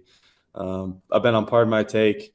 I've been on quite a few shows and stuff. So that's been pretty crazy. It's probably been the craziest things that's been going on these past couple of weeks, is just talking to some people that you would never have imagined talking to. Some of the experiences that I've got to have so far. It's been awesome. I've just been trying to take it all in and enjoy every second of it. I think the craziest one, where I guess something happened, it was a Lakers-Sixers game where LeBron was dapping up A.J. Brown and Devontae Smith and a few other players, and I think it was you and Reed standing there, and he didn't show you guys any love, and LeBron having to apologize for not dapping you up. That's pretty damn cool if we're just that is. I'm a LeBron fan, so seeing him reply to that video was pretty crazy. Knowing that he knows who I am even is wild to me, just since I've watched him my whole life. But that's another crazy moment. There's been so many crazy moments that have happened. I've just been trying to take it all in. It's been awesome. And you and Caitlin Clark have a very close relationship for your time together at Iowa. I know she's a Chiefs fan, but I'm sure she has to be happy for you in some regards. Have you talked to her since the game? Yeah, she's happy for me. She sent me a nice little congratulations, after the game, which was nice of her. I know her team didn't win, and but it was cool to hear from her. And she's been doing amazing things, in the WNBA, and it's been awesome to watch her and see everything that she's doing for the game of basketball. By the way, before we let you roll, I'm going to talk about Renfro in just a second. Super Bowl champion Cooper DeJean here with us. When I'm at the game, I didn't realize it because your defensive line and the front seven was just on Mahomes and that offensive line all day. I would have thought for sure that you guys would have had one blitz in the game. Like, did you realize that in the moment that there wasn't a blitz, or was it kind of like all of us afterwards were like, wait, after the game, I saw the stat that you guys didn't blitz once, and I go, how is that possible? Because it looked like that you guys were blitzing on every play with how quickly you were getting to the quarterback. Yeah, I didn't realize that in the moment at all. In the game, we had put some blitzes in during the week, and I guess we just never needed them with those guys up front, the way that they were dominating. Jalen Carter, Sweat, Jalix, JD, Nolan Smith, those guys just dominating up front. It makes it easier on us in the back end just to play coverage and be able to close off routes when you're getting pressure with forward. It makes it way easier on us back there. So I didn't realize it in the moment at all, but it was a crazy thing to look back on. And when I saw it on Twitter after the game, I was like, there's no way we didn't blitz one time, but it was it was just domination up front. No, it was a heck of a performance, and all credit also to Vic Fangio as well. Before we let you run, I'll talk about Renfro in just a second. I'm just curious, going into this game, we're talking about the Chiefs going for a three-peat. They're already a dynasty. You guys have the best roster, in my opinion, in the NFL. I remember all those years ago, it was Super Bowl 36. People were talking about the Rams on the verge of becoming a dynasty. Patriots end up winning that Super Bowl. We know the run that they did go on. Do you feel as if this Eagles team has a little bit of a dynasty run kind of brewing in them? Because you got to get to 3 championships to be a dynasty. Do you feel like you guys are capable of that? I mean, three championships is tough. One's tough even. Just a long season, and I think we got some guys in free agency that hopefully we can bring back to try and do it again. But I think it's about the work that we put in and what we do this off season and going into next season. You got to try and duplicate and change a little bit. But we got all the pieces to do it. Just like I said before, this year we got all the pieces to do it. But it's about putting them team together and really coming together on the field to put our best product out there to be able to make a run at it. Tell me what you're doing today on behalf of Renfro. Yeah, so I'm partnered with Renfro. Even before the Super Bowl, I was with them.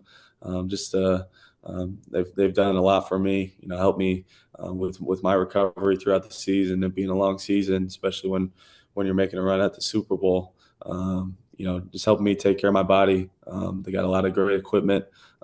They got a massage gun that I like to use throughout the season just to keep my body fresh. And when you have those sore spots, to work those out. And the biggest thing I've learned since being in the NFL is taking care of your body.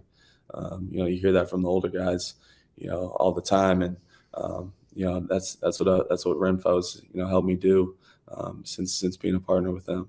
And it's spelled RENPHO. Make sure you check it out. Real quickly, before we let you run, I got to just share this with you. In March, and this was before, right, you were even drafted or knew you were going to Philadelphia, I remember seeing a meme online, and I guess my algorithm, because I was in a wine store, this is how it came up on my feed, and it said exciting whites. And then at some point during the football season this year, I heard them referring, the Eagles fans, to you and Reed Blankenship as the exciting whites. When did you realize that was becoming a thing, and why did you choose to really embrace it? Because I saw Spadaro the other day at the parade goes, and now the exciting whites, as he introduced Cooper DeJean and Reed Blankenship to address the Philadelphia masses. Yeah, I think I always saw the memes, before we even, because we wore shirts that said it on there, and I saw the memes before that, and it wasn't really too big of a thing. And then once I met these 2 college kids who made these shirts of me and Reed that had exciting whites across the front, and we decided to wear them to a game. It kind of just blew up from there. Now everybody kind of refers to us as that, but it's hilarious. I think it's funny, that's kind of blown up. But it's crazy how it all happened. With just guys coming up to me and saying they had these shirts, and now it's kind of blown up. Well, I do have an exciting white right here. This is called Hui Fusei, I believe is how you say it. So we'll do this. I know you don't have any wine with you, so it's a little bit inconsiderate of me. But I'll pour a glass here, and we'll cheers to an unbelievable rookie season and a Super Bowl championship. I don't know if the bosses are going to like that I'm getting drunk on the air, but hey, it happens. But a cheers to your first ever Super Bowl championship and a wonderful rookie season. Now I'll do what wine snobs do, right? You swish it around. Let's see it. That's pretty exciting, Coop. Yeah. Hey, we appreciate the time. Congratulations. Best of luck and all the best to your family moving forward. Thank you. I appreciate it. There he is. Love that conversation with Cooper DeJean, Super Bowl champion with the Philadelphia Eagles. Clearly had a big pick 6 in that game, joining us after his rookie season is now in the books, and we'll see what has in store for him for year number 2 in the NFL. Good chat with him. We'll take a break. We'll come on back right here on the Zach Gelb Show. You're in a 5-minute break.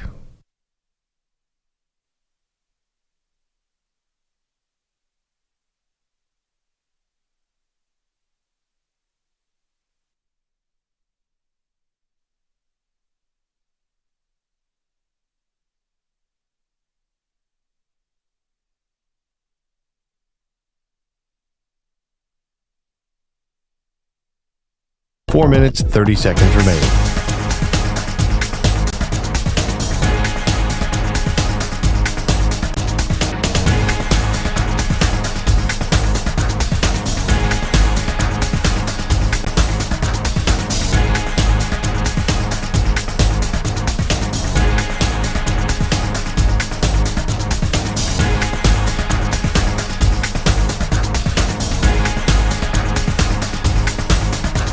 Four minutes remaining.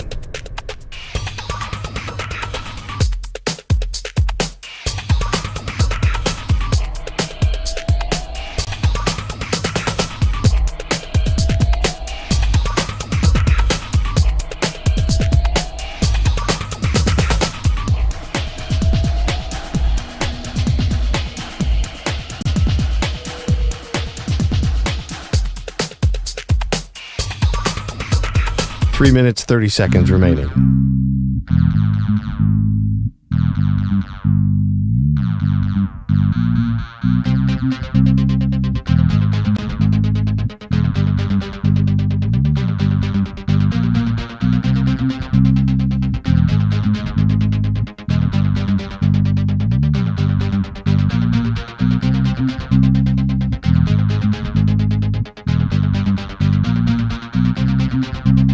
Three minutes remaining.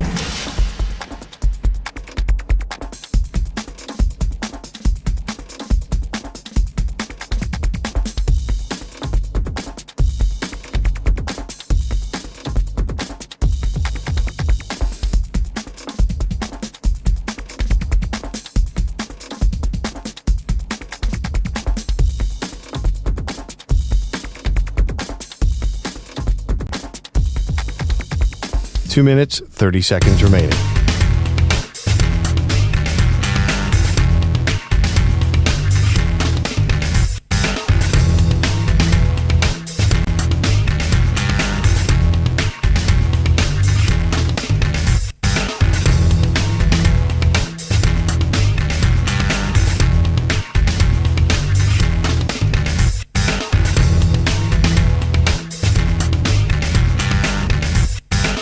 Two minutes remaining.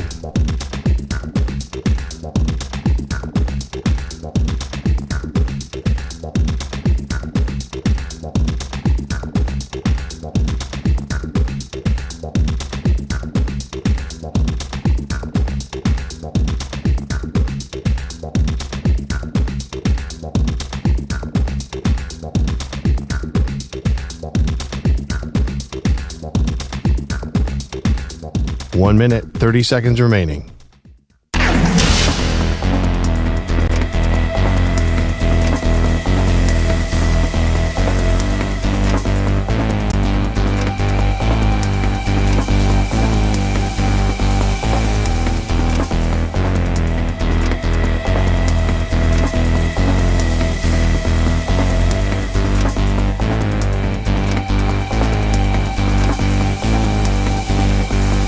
One minute remaining.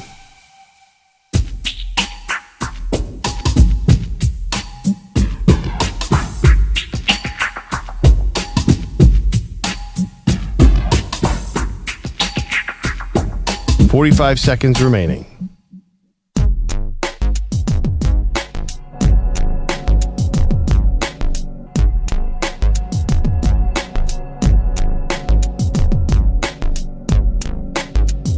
Thirty seconds remaining.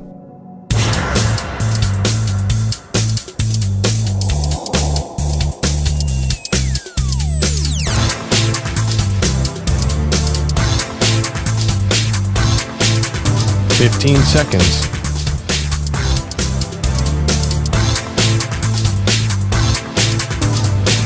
Break ends in 5 seconds.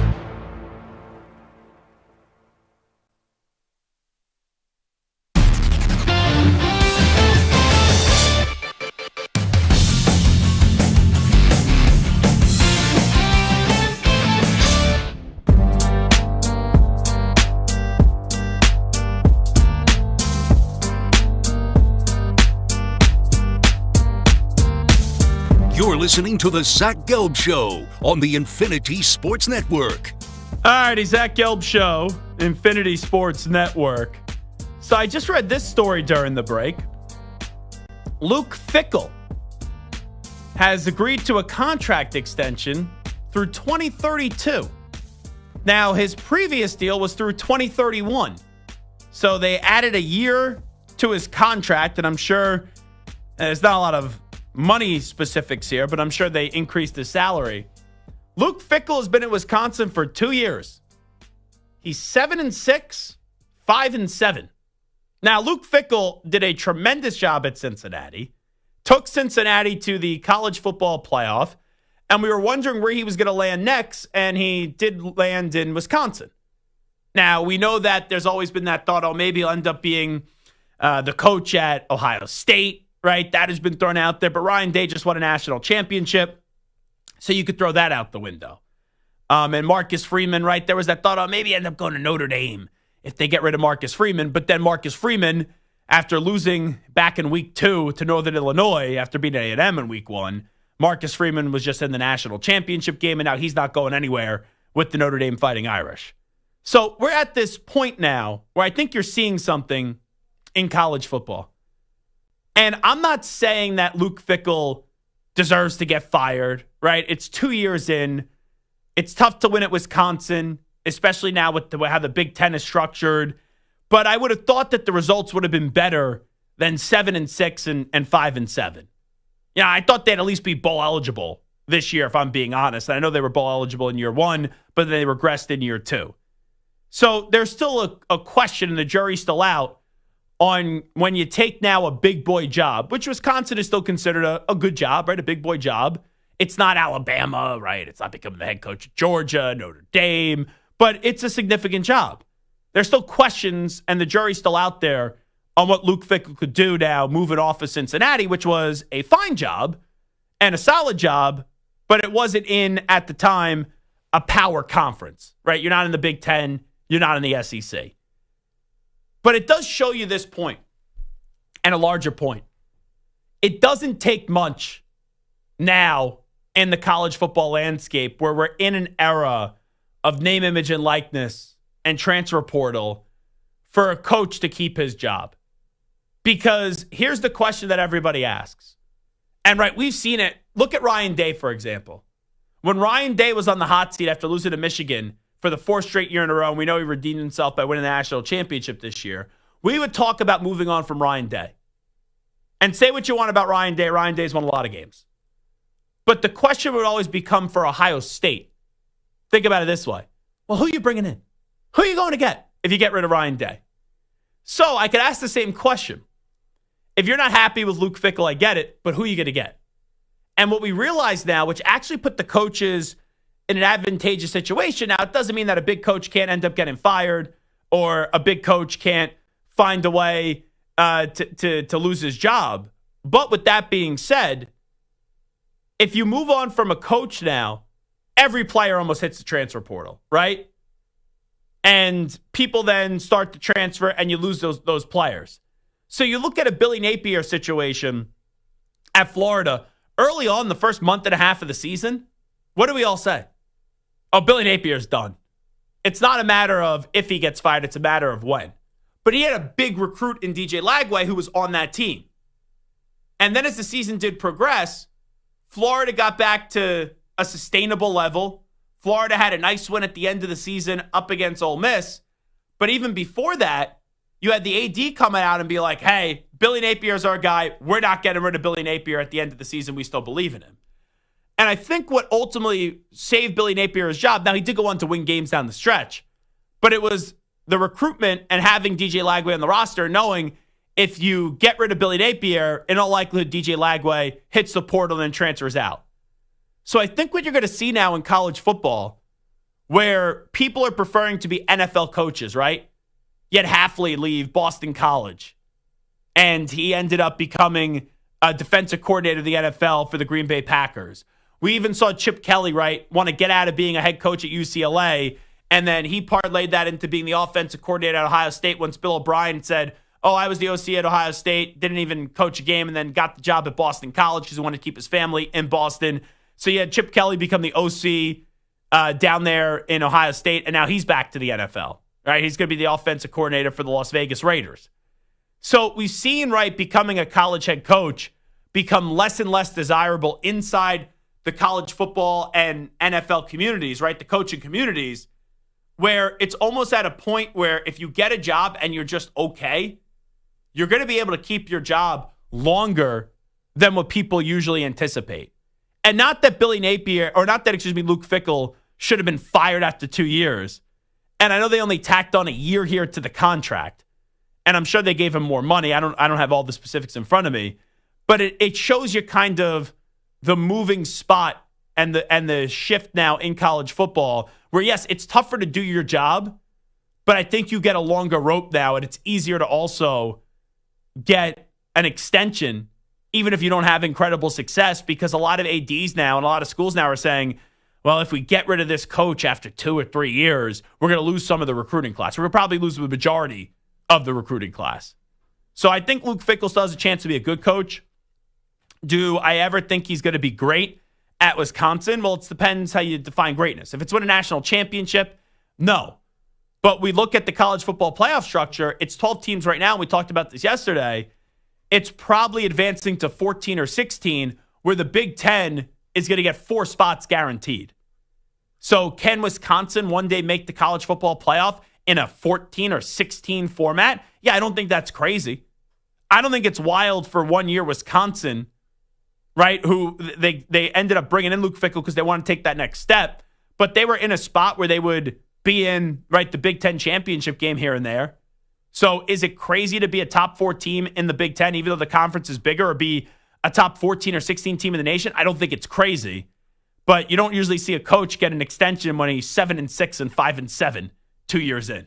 So I think it shows the tricky situation, but also the more advantageous situation for college football coaches right now. And also, Stu, you know what I see popped up yesterday too? And it has to do with your I was going to say your school, but the team you root for in Notre Dame.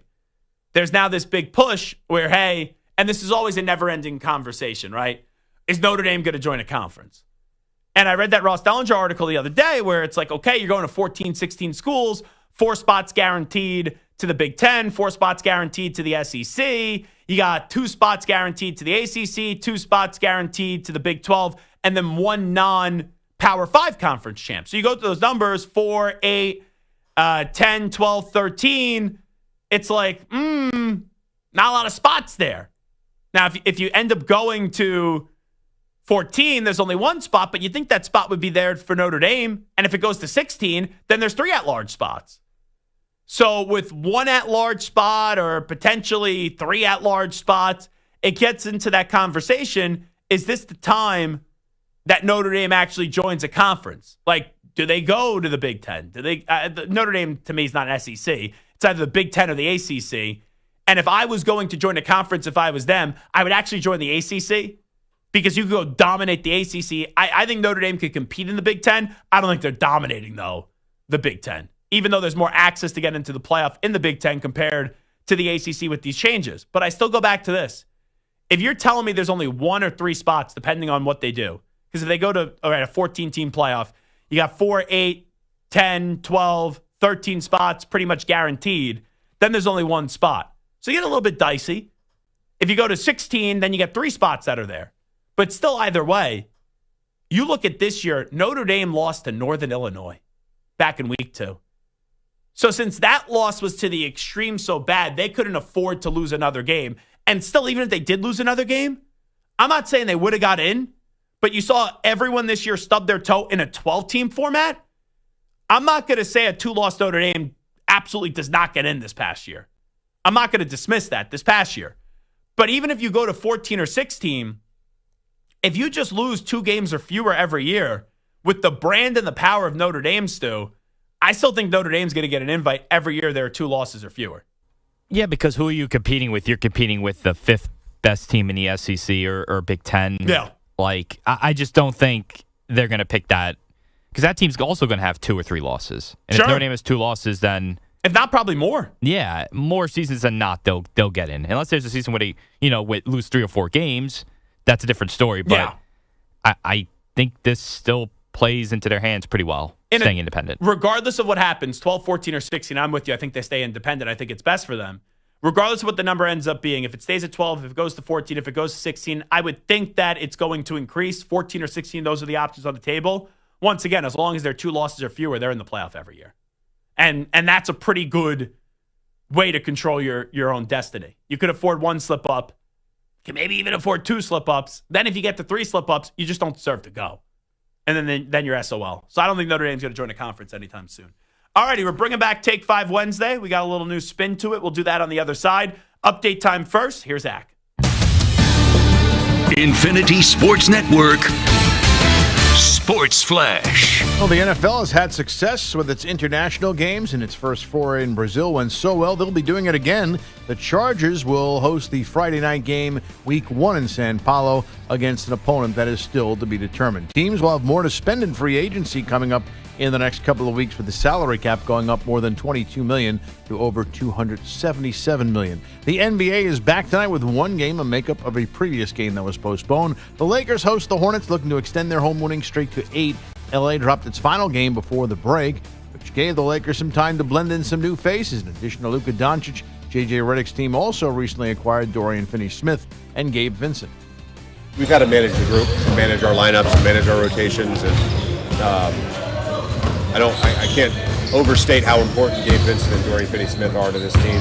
And to your point about connectivity and leadership and talk and all that stuff, like those guys they're important for our group. College action tonight. Top-ranked Auburn back home to host Arkansas, looking for its 3rd straight win. Alabama slipped to 4th in the nation after falling to the Tigers over the weekend. The Crimson Tide are on the road tonight at 15th-ranked Missouri. I'm Rich Hacker. The Infinity Sports Network is on your smart speaker. All you have to say is, play Infinity Sports Network.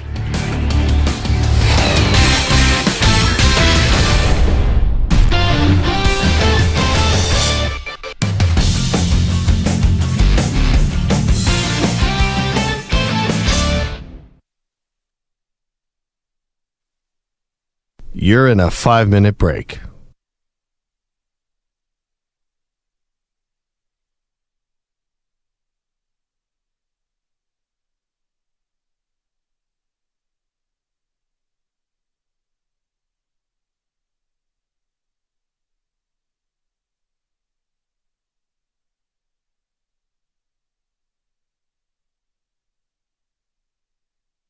Four minutes, 30 seconds remaining.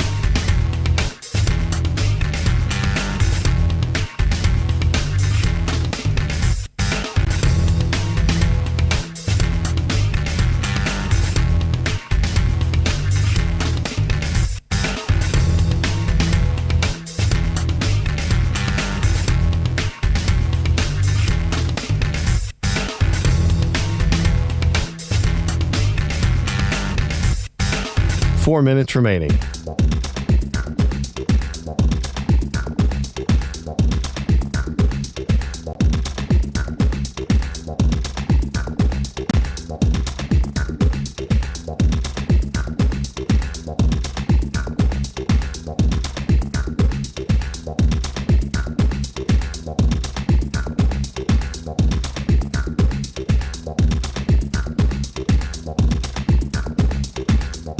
Three minutes, 30 seconds remaining.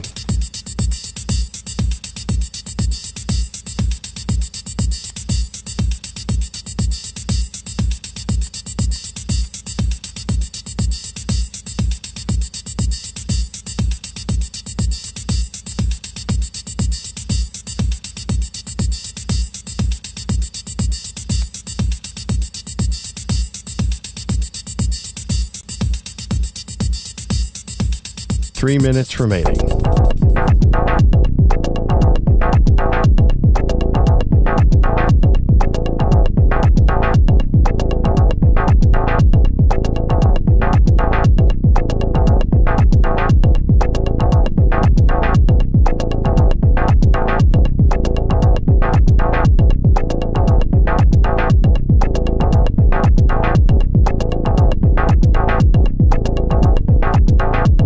Two minutes, 30 seconds remaining.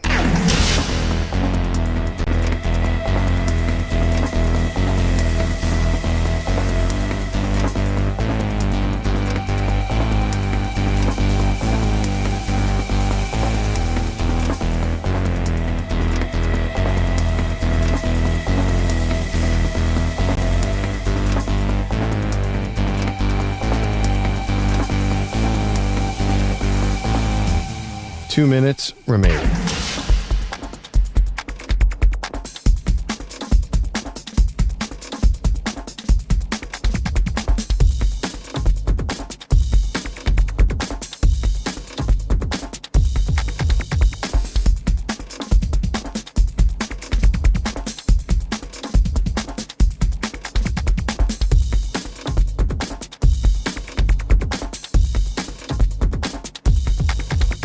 One minute, 30 seconds remaining.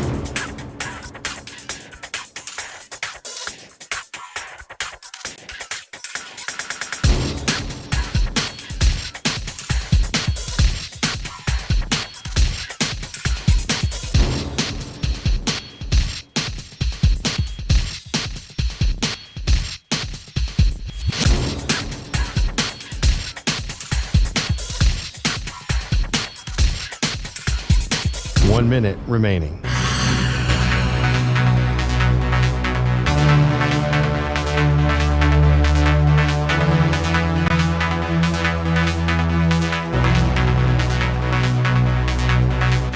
Forty-five seconds remaining.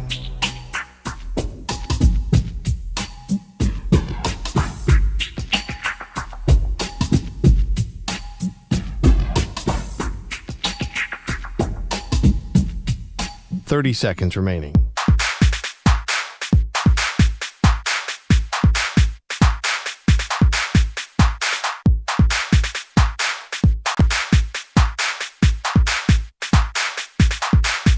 Fifteen seconds.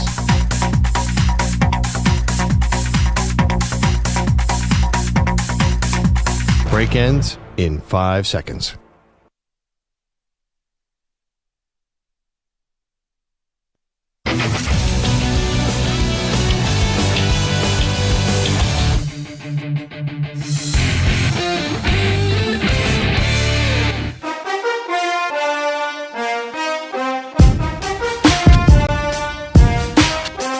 You're listening to the Zach Gelb Show on the Infinity Sports Network.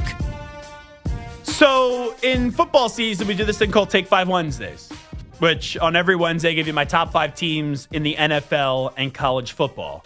We have a new and improved version of Take 5 Wednesday since we are no longer in the football season, and we'll debut that right now.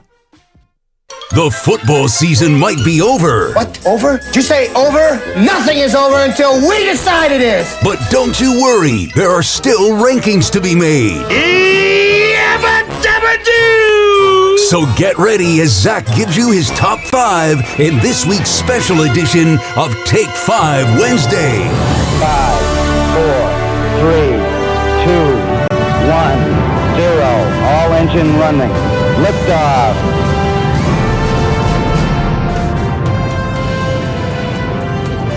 And today's topic is going to be who are the top 5 players in this upcoming NFL draft, which will occur at the end of April.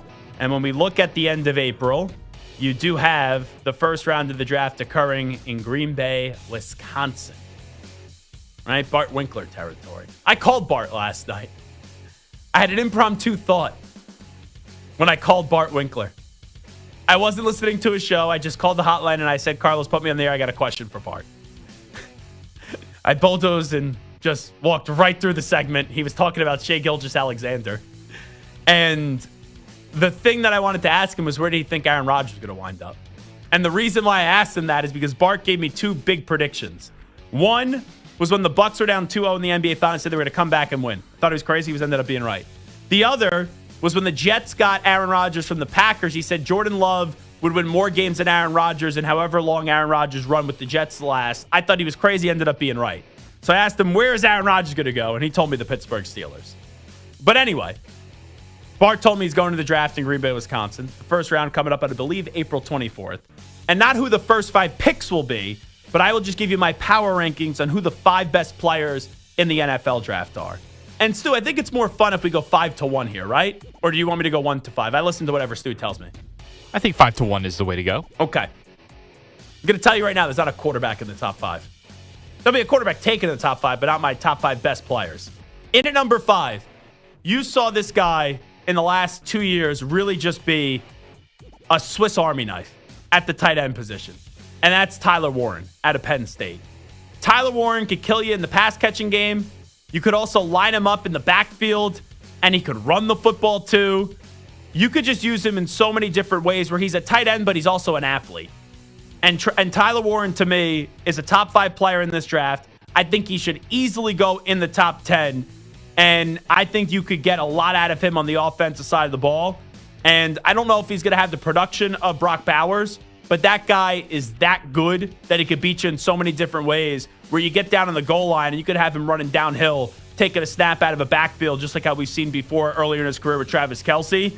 But I love me some Tyler Warren. I put him in at number 5.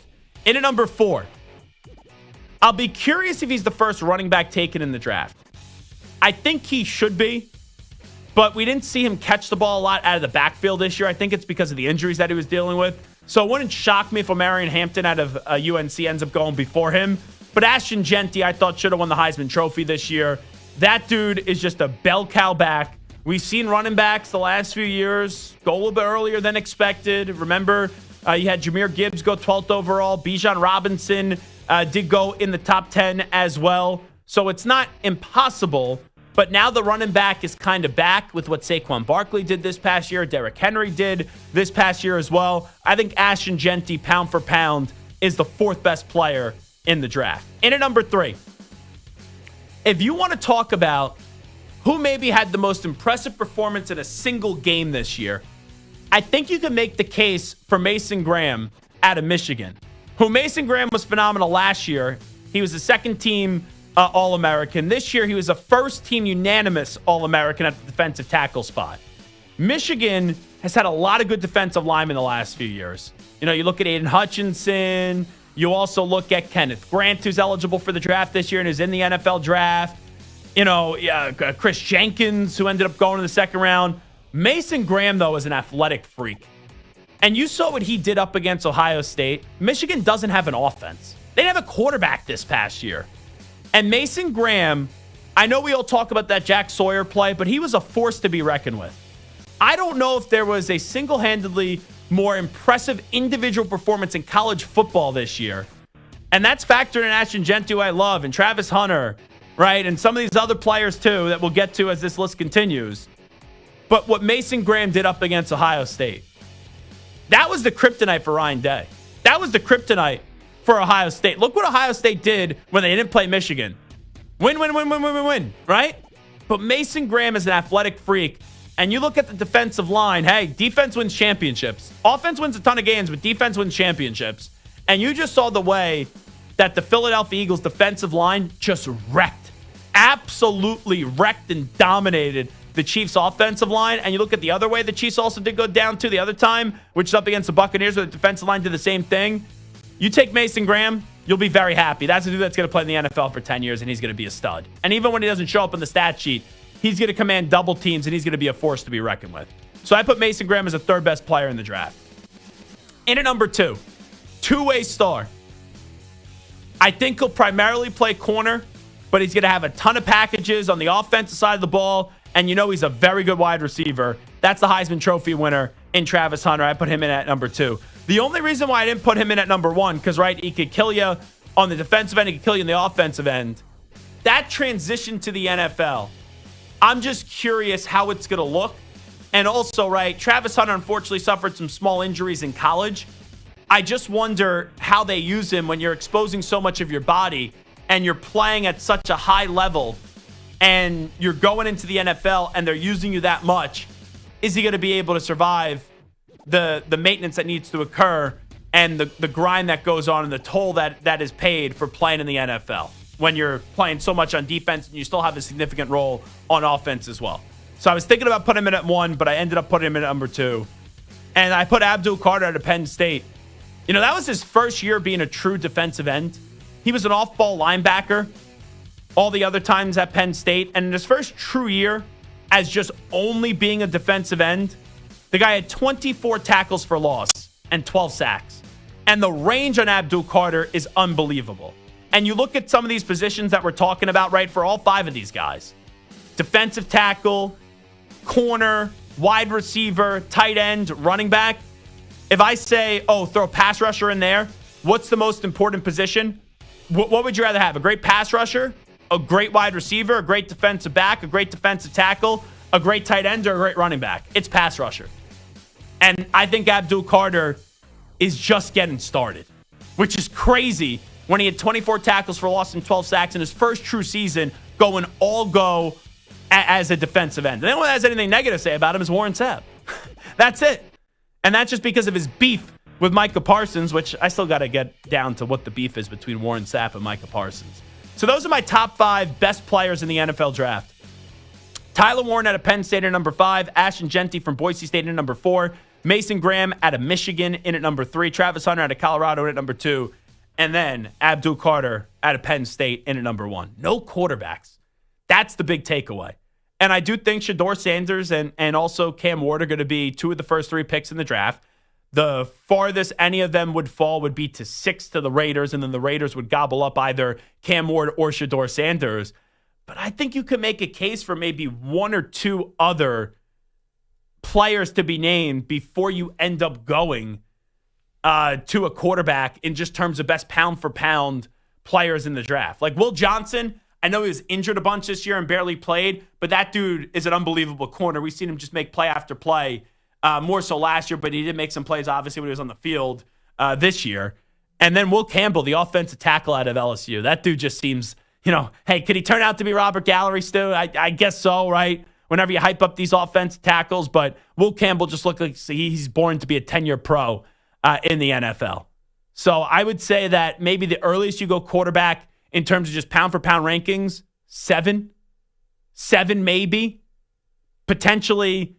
I just gave you 5 and 2 others, so it could be as early or as late as 8 in terms of the best players in this draft. So those are my rankings once again. 5 best players in this draft: Abdul Carter 1, Travis Hunter 2, Mason Graham 3, Ashton Jeanty 4, and Tyler Warren in at number 5. All righty, we got 1 more hour to play. Good stuff with Cooper DeJean, who joined us about 55 minutes ago to kick off hour number 2 of our radio program. We come on back with hour number 3. We got to get to the percentage meter. We also got to do teams at a crossroad. And also, we got to look back at a lot of Eagles fans who are not happy with the Jalen Hurts draft selection. And now, years later, Jalen Hurts has been to 2 Super Bowls, outplayed Mahomes in both of them, and now has a Super Bowl MVP. And another Lombardi trophy coming to Philadelphia. So we got 60 more minutes to go. We get things started when we come on back in 5 minutes on the Zach Gelb Show.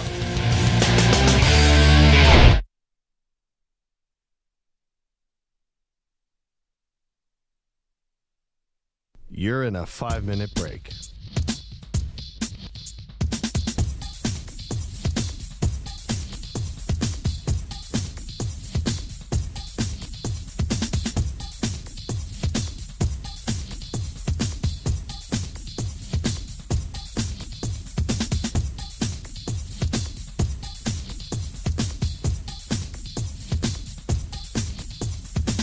Four minutes, 30 seconds remaining.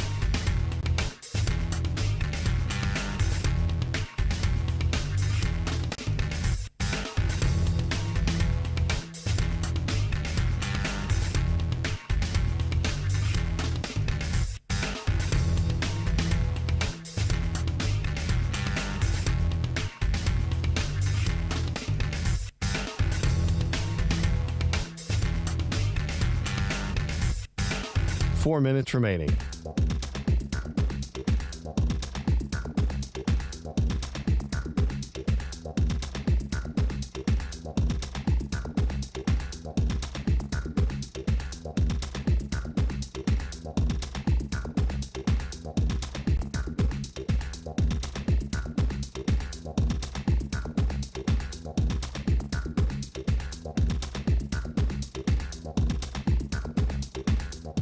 Three minutes, 30 seconds remaining.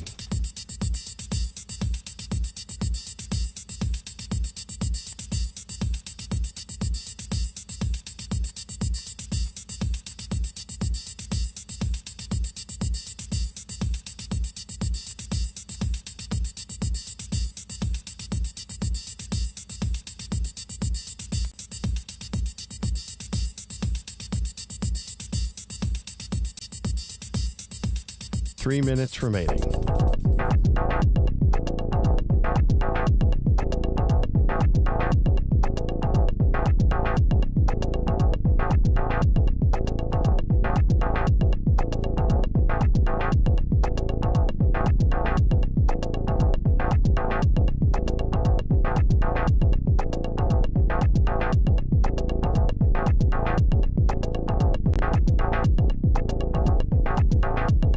2 minutes, 30 seconds remaining.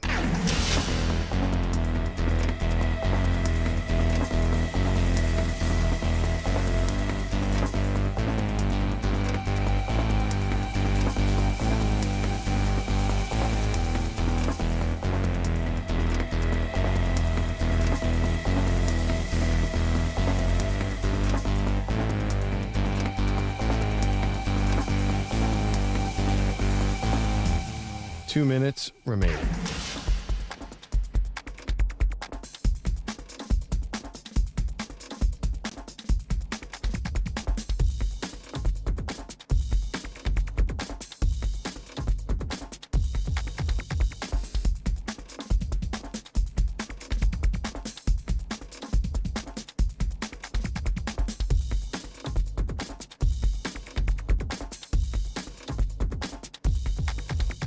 One minute, 30 seconds remaining.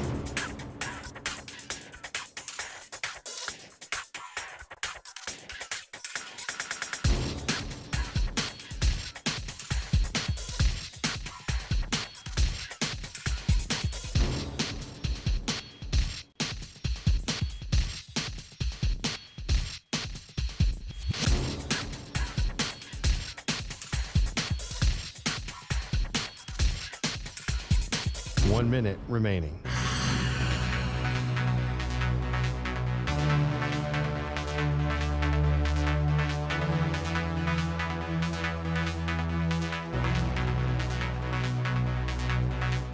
Forty-five seconds remaining.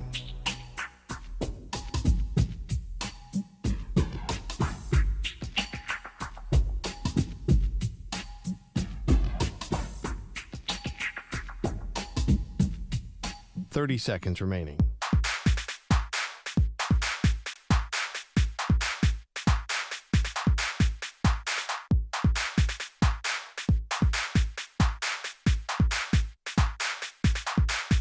Fifteen seconds.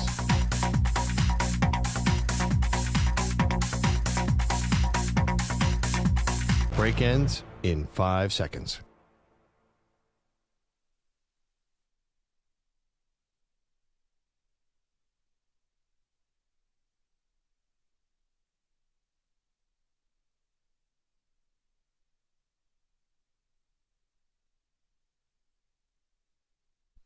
To infinity and beyond. He's live. He's nationwide. This is the Zach Gelb Show.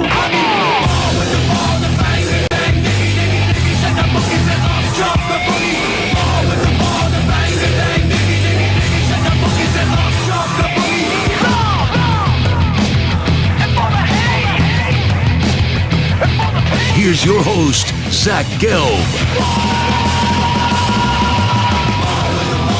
Alrighty, hour number 3 of our radio program. Fun show so far. We started things off talking about why Sean McVay may be falling in love with Aaron Rodgers and may say, "You gone," to Matthew Stafford, even though I think the Rams should keep Stafford and have Aaron Rodgers go somewhere else. We did a little 10 best non-quarterback draft from this past year of the NFL season. Cooper DeJean from the Super Bowl champion Philadelphia Eagles did join us. I think the wine buzz that I had when I took a sip of, not a sip, I had a glass of wine with the exciting white of Cooper DeJean, and I opened up a bottle of white wine, finally did just wear off. So the next 60 minutes, now I'm hungry, if I'm being honest.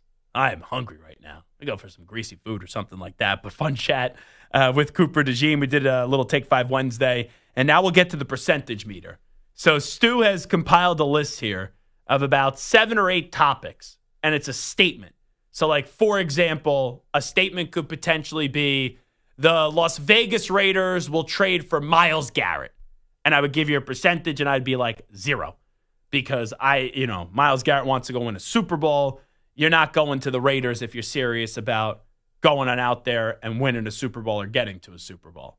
So, Stu, give me the statement, and then I'll give you the percentage of chance of the likelihood of that statement actually happening. Okay, the Titans will take Cam Ward with the number 1 pick. So Tennessee could obviously do 3 things. They could trade the pick. They could keep the pick and not go with a quarterback. So that would either be Abdul Carter or Travis Hunter. Or they could take a quarterback, and then if they are taking a quarterback, I think Cam Ward will be the first quarterback off the board, but they could take a quarterback and they could go with Shedeur Sanders. So the statement of Titans will take Cam Ward with the number 1 overall pick, I think people are going to be surprised by this one because I don't know about you, Stu. It feels very ambiguous right now. You feel like anything is kind of on the table, all options on the table? Definitely. I don't know what they're going to do. And right, I wonder with the Combine coming up next week, what the feeling will be coming out of the Combine. And then even if there's one feeling coming out of the Combine, things could change up until the buildup of until the end of April when the first round actually happens. And how many times do we just get fed BS stories, if I'm being honest? I remember that year when people said, Will Levis, the odds have shifted where he's going to be the first overall pick in the draft. And then Will Levis didn't even go in the first round.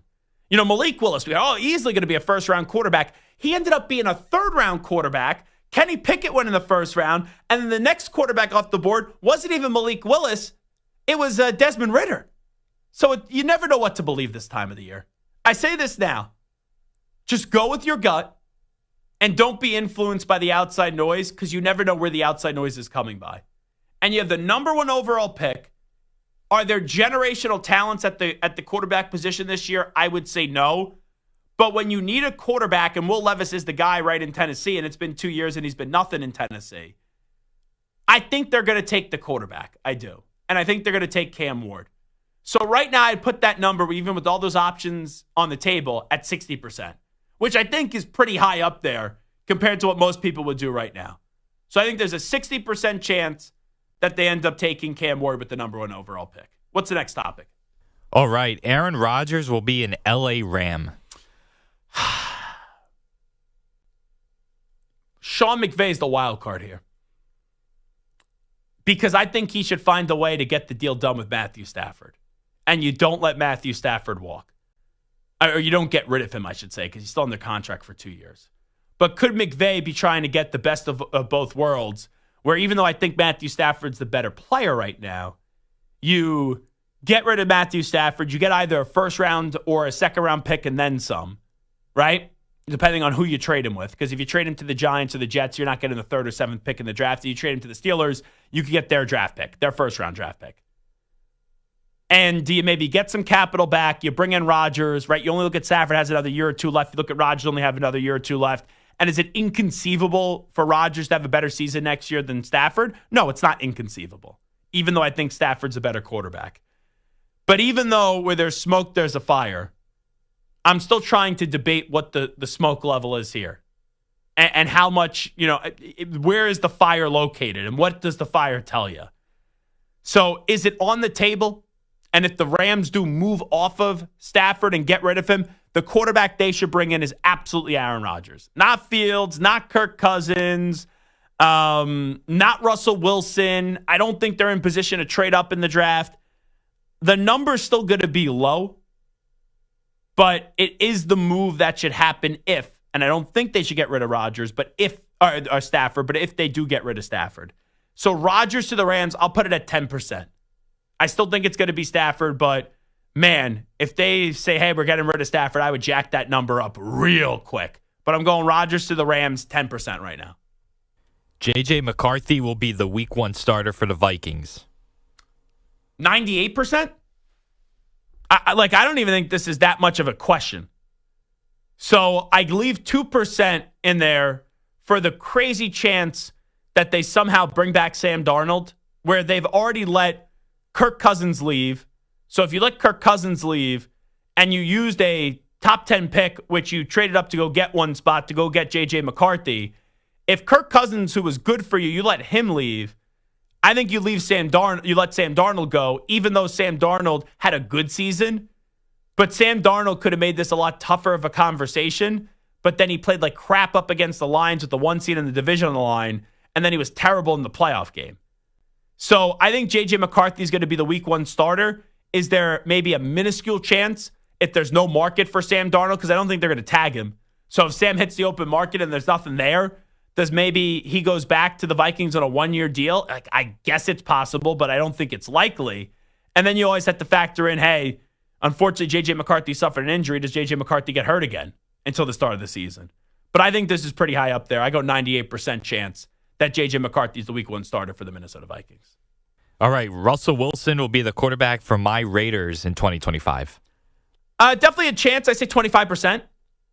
You know, I'm not saying it's unlikely, but you look at what the Raiders could potentially do. I think they're in the market for Rodgers. I think they're in the market for Justin Fields. I think they're in the market for Russell Wilson. And even though it was an ugly ending with Russell Wilson and Pete Carroll, I guess bygones be bygones, and they have kind of made up. But also, I just still think there's a chance. I'm not saying it's going to happen, that the Raiders move up in the draft, or maybe all this talk about Abdul Carter and Travis Hunter ends up making them the first 2 picks. The Giants take a quarterback at 3, and then the Raiders end up getting their guy at 6. A lot of these mock drafts, and I don't know, Stu, because we talk about, right, getting your emotions toyed with. A lot of these mock drafts now in the last week have the Raiders getting a quarterback at 6.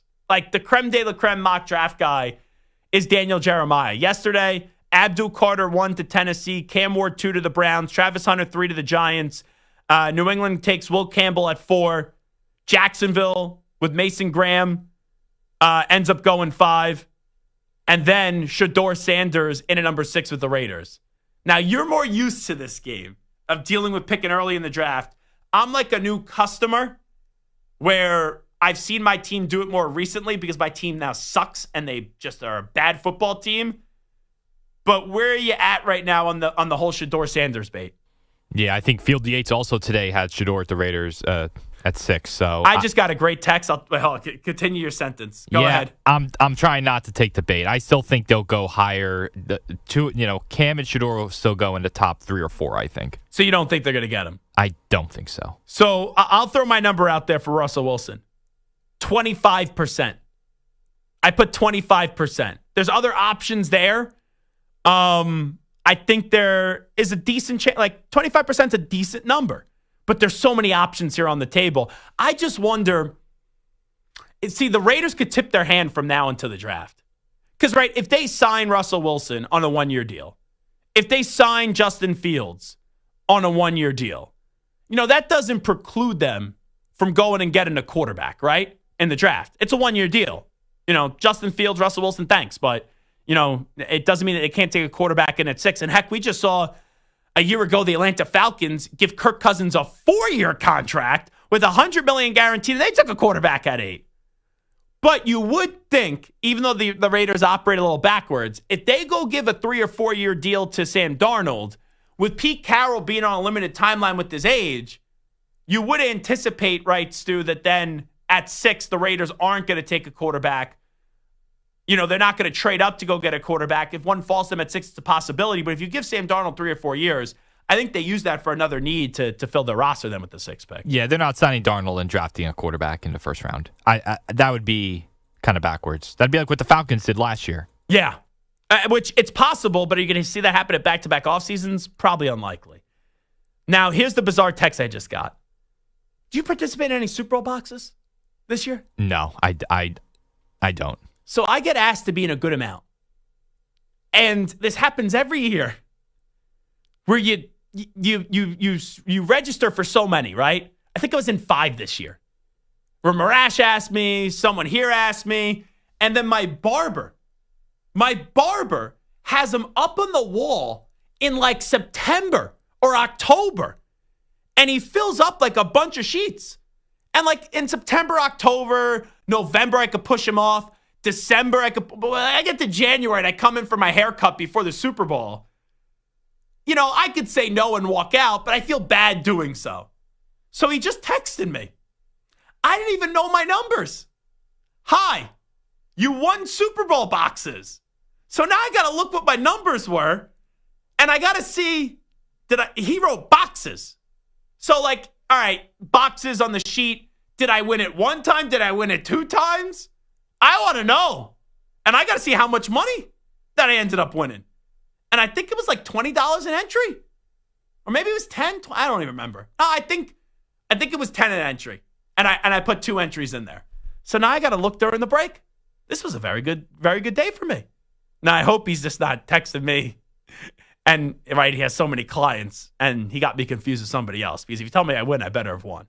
So now I got to communicate here. It's a good job by my barber, by the way. Because I would have never known that I won. Would have never known that I won. And at least that he texted me, albeit almost 2 weeks after the Super Bowl. But at least he texted me. So now I got to see what numbers I had during the break. Anyway, Raiders getting Russell Wilson, 25%. What's the next one? All right, the Jets will trade up for a quarterback. You know what? I think I started a firestorm down the hall on WFAN. So we played that Nevin Shapiro clip last week, right? I think it was. We played it last week of Nevin Shapiro, right? The convicted felon, Nevin Shapiro, who used to be a big Miami booster, and he's very connected with Miami. And he said, right on his podcast, I saw this clip of, hey, the Jets, he's hearing that they're going to trade up to go get Cam Ward in the draft. So I sent it down the hall, like, hey, you guys may be interested in this. And, right, it's kind of crazy how the news cycle works. Like, we were on this last week. They've been on this down the hall all today. Late yesterday, and then all of today. So I think we kind of started a firestorm there where I don't even know if they would have saw it at the Fan because it's such a peculiar clip. And I just happened to find these clips. It's part of what we do as a show. And now, right, Evan was asking me about it today. I heard Gio and CeeLo were talking about it today with Boomer on the morning show. So that's kind of made the rounds. And I know they're playing the clip that we edited it. Edited. Why can't I speak right here? Am I still drunk? Edited. Yeah, I don't know why. It just sounded weird when I said that. Because I sent the full clip to Samter, and then he truncated it, and the truncated version is what they're playing down there. So I guess it's in the system, which is fine, right? We're all the same company. It doesn't matter. But anyway, that has been a story now, where you say the Jets will trade up for a quarterback. I understand why the Jets would do it. Because, right, it's early on. It's a new regime calling their shot. Muji saying, okay, we got a good young roster. We got to take advantage of this young roster. And let's go get our quarterback in there. I still don't think, though, that they're going to do so. Because 1 or 2, I still think a quarterback goes. So whoever doesn't take a quarterback, there'll be a spot to trade up. Are you moving up from 7 to 1, 7 or 2? It's not crazy. We've seen crazier jumps in the draft. But I think the Jets stay at 7 and maybe go get like a Tyler Warren. Or, whoever falls out of the first 6 picks, right? We talk about Abdul Carter, Travis Hunter, Mason Graham, Ashton Genty, Tyler Warren, the offensive tackle out of LSU or Texas, right? We also discuss Will Johnson. Like, those are 7 or 8 names right there. And probably 2 quarterbacks are going in the top 6. So you got a good player there at 7. I think there's a 15% chance the Jets trade up for a quarterback. I think it's really more unlikely rather than likely. Even though we've kind of brought up this story to the attention, I'm not going to trust Nevin Shapiro as the main source. That's just me. You got to take it for what it's worth, but you take it with a massive grain of salt. I'm not saying it can happen, but I'm not there yet. The Jets are definitely traded up in the draft. All right, Myles Garrett will be traded to the Buffalo Bills. So here's where I'm going. I think there's 5 teams that could be in play here. So I'm going to go 20%, 20%. 20%, 20%, 20%. So I'm saying it's a 20% chance. I think the Bills are in play. I think the Lions are in play. I think the Chiefs are in play. I think the Eagles are in play. And I think the Commanders are in play. That's what I think the 5 most likely destinations are. And if I had to do a tiebreaker, because I just gave you 20, 20, 20, 20, 20, I would say the Commanders are probably the most likely because you got a new owner. You just got the quarterback. He's on a rookie deal, right? You could you have a face of your franchise on the offensive side of the ball. Now do you have a face of the franchise on the defensive side of the ball? But I'll say 20% for the Buffalo Bills. I feel like we always speculate the Bills to trade for someone, and they usually don't end up trading for someone. And they're still always there at the end of the year. But I'll say 20% for the Buffalo Bills. Brock Purdy will be a top 5 paid quarterback. What's crazy? When you go through this, I actually think people are going to be surprised by my number. Because if you hear top 5 paid quarterback for Brock Purdy, Stu, you don't think he's actually a top 5 quarterback in the NFL, right? No, definitely not. But how many quarterbacks do we see that are good that get paid great money? Do you think you could name? I'm going to put you in the spot here. It's tough. Because it's not Mahomes and it's not Josh Allen. Josh Allen is 1, 2, 3, 4, 5, 6, 7, 8, 9, 10, 11, 12, 13, 14th AAV is the 14th highest paid quarterback in the league. Mahomes is 13th. Do you think you can name who the top 5 highest paid quarterbacks are in the NFL just in terms of AAV, so their average annual value? Okay, Dak Prescott. He is 1 at $60 million. I know Jalen Hurts is up there. He is not. He's not. Wow. So Jalen Hurts got paid like 2 years ago. Was it last? I think it was last. It might have been last offseason already. That's crazy. Yeah, Jalen Hurts is $51 million. So that puts him at 1, 2, 3, 4, 5, 6, 7, 8, 9. He's 9th. Trevor Lawrence is up there. Yes, Trevor Lawrence is in the top 5. He is at 4 at $55 million. You got a few guys at 55. Joe Burrow is also up there. He is 2 at 55. So you got 2 more here, Stu. Lamar Jackson? No. Not Lamar Jackson. Lamar is at $52 million a year. So he's just outside of that. You're missing 2. Both were paid recently. Interesting. And you were right, by the way. It was 2023 where Hurts got the deal. Okay. April of 2023. So you were right. Oh, Tua. Tua, yep. He's 5th at $53 million. You're missing 1. You almost forgot that this guy got paid. It's not Watson, is it? No, it is not. It's not Watson. He's at $46 million. Fully guaranteed contract. He's not even a top 10 quarterbacks, which is crazy. Jordan Love? Yeah. Right. Jordan Love at $55 million. Good job, Stu. So if I look at those quarterbacks, Dak Prescott's very good. Not great. Joe Burrow's great. Jordan Love is very good. Trevor Lawrence, still a lot to be proved. Still a lot to prove. And Tua Tagovailoa is good. You're telling me that Brock Purdy, even though I don't think Brock Purdy is a great quarterback, you're telling me he's not getting $53 million a year? Bare minimum to put him in the top 5? Brock Purdy's been further in the playoffs than Dak Prescott. I don't think he's better than Dak. Joe Burrow and him have been to the same level in the playoffs, but Joe Burrow's clearly better. Brock Purdy has been further in this league than Jordan Love has, right? Further than Trevor Lawrence and further than Tua Tagovailoa. That's the case of a solid or good quarterback getting paid elite money. Brock Purdy absolutely is going to get top 5 money. The only way he doesn't get top 5 money is if he says, I want to take a team discount. And how many times does that really happen? So I'll go 92% that Brock Purdy will be a top 5 paid quarterback. I factor in 8% of it not happening, 1 for the team discount, and 2, maybe they just don't get the deal done this offseason, which I think they will. All righty, last one, right? Last one here. The Bengals will get deals done with Hendrickson, Chase, and Higgins. All 3. All 3. For a cheap organization, too. I read today that Jamar Chase is probably going to get at least $40 million a year. Whew! T. Higgins, I think T. Higgins and Jamar Chase get paid. And I think they find a way to tinker once again with Hendrickson's deal. Like, I know, I think he only has 1 year left. But I have a feeling maybe one of them doesn't get done. But maybe they just say, hey, we're going to swing big here. We'll figure it out at the end. And then you wonder if they, how the rest of the team's going to look. Because that line has problems. And then also defensively, they got a lot of work to do outside of Hendrickson. Now, I did see that Adam Schefter said the salary cap is rising from $255.4 million to $277.5 million.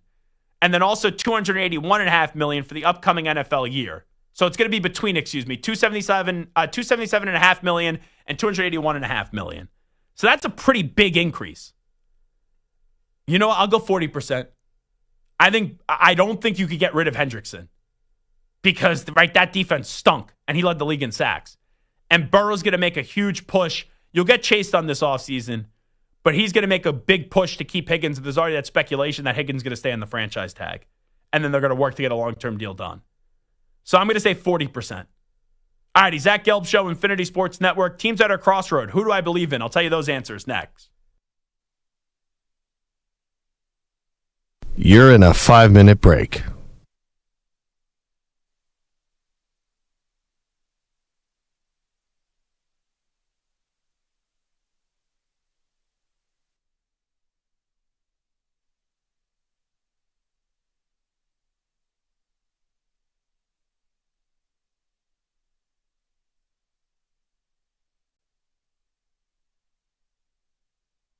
4 minutes, 30 seconds remaining.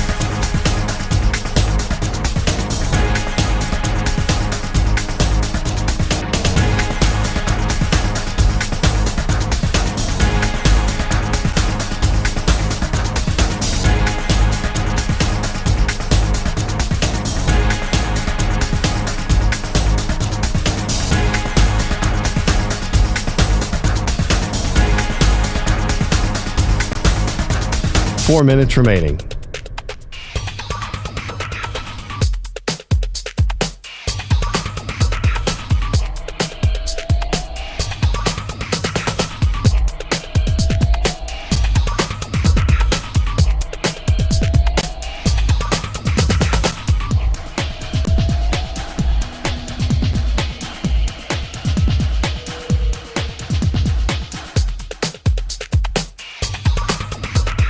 Three minutes, 30 seconds remaining.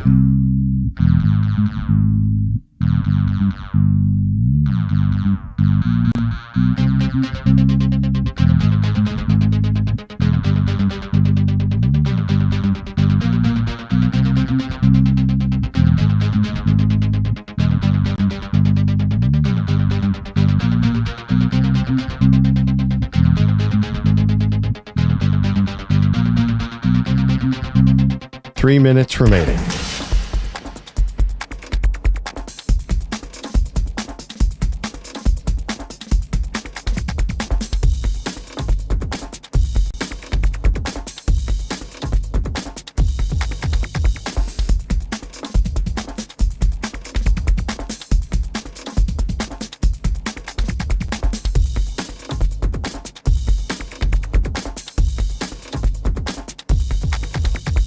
Two minutes, 30 seconds remaining.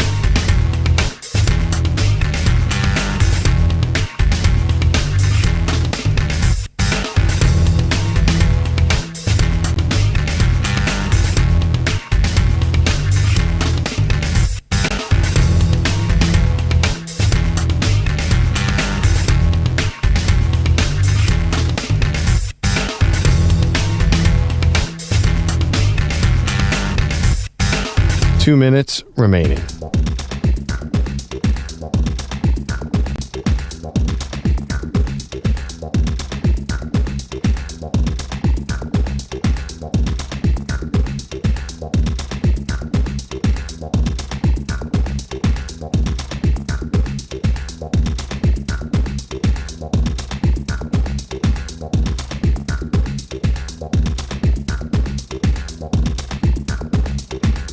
One minute, 30 seconds remaining.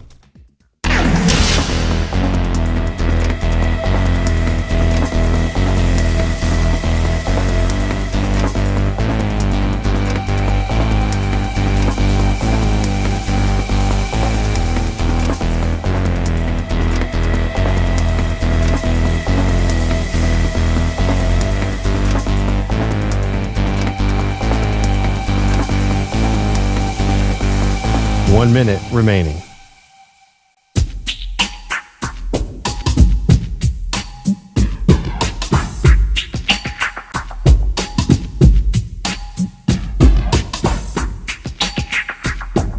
$45 seconds remaining.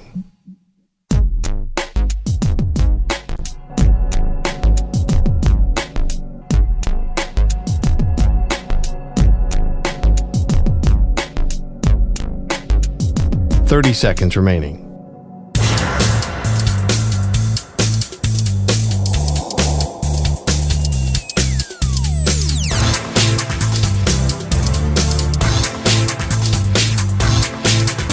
$15 seconds.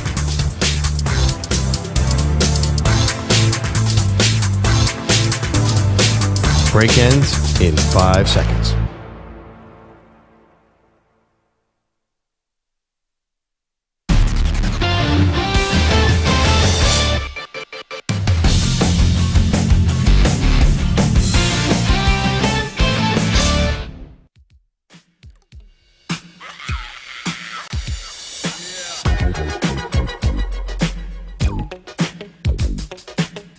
Welcome back to the Zach Gelb Show on the Infinity Sports Network.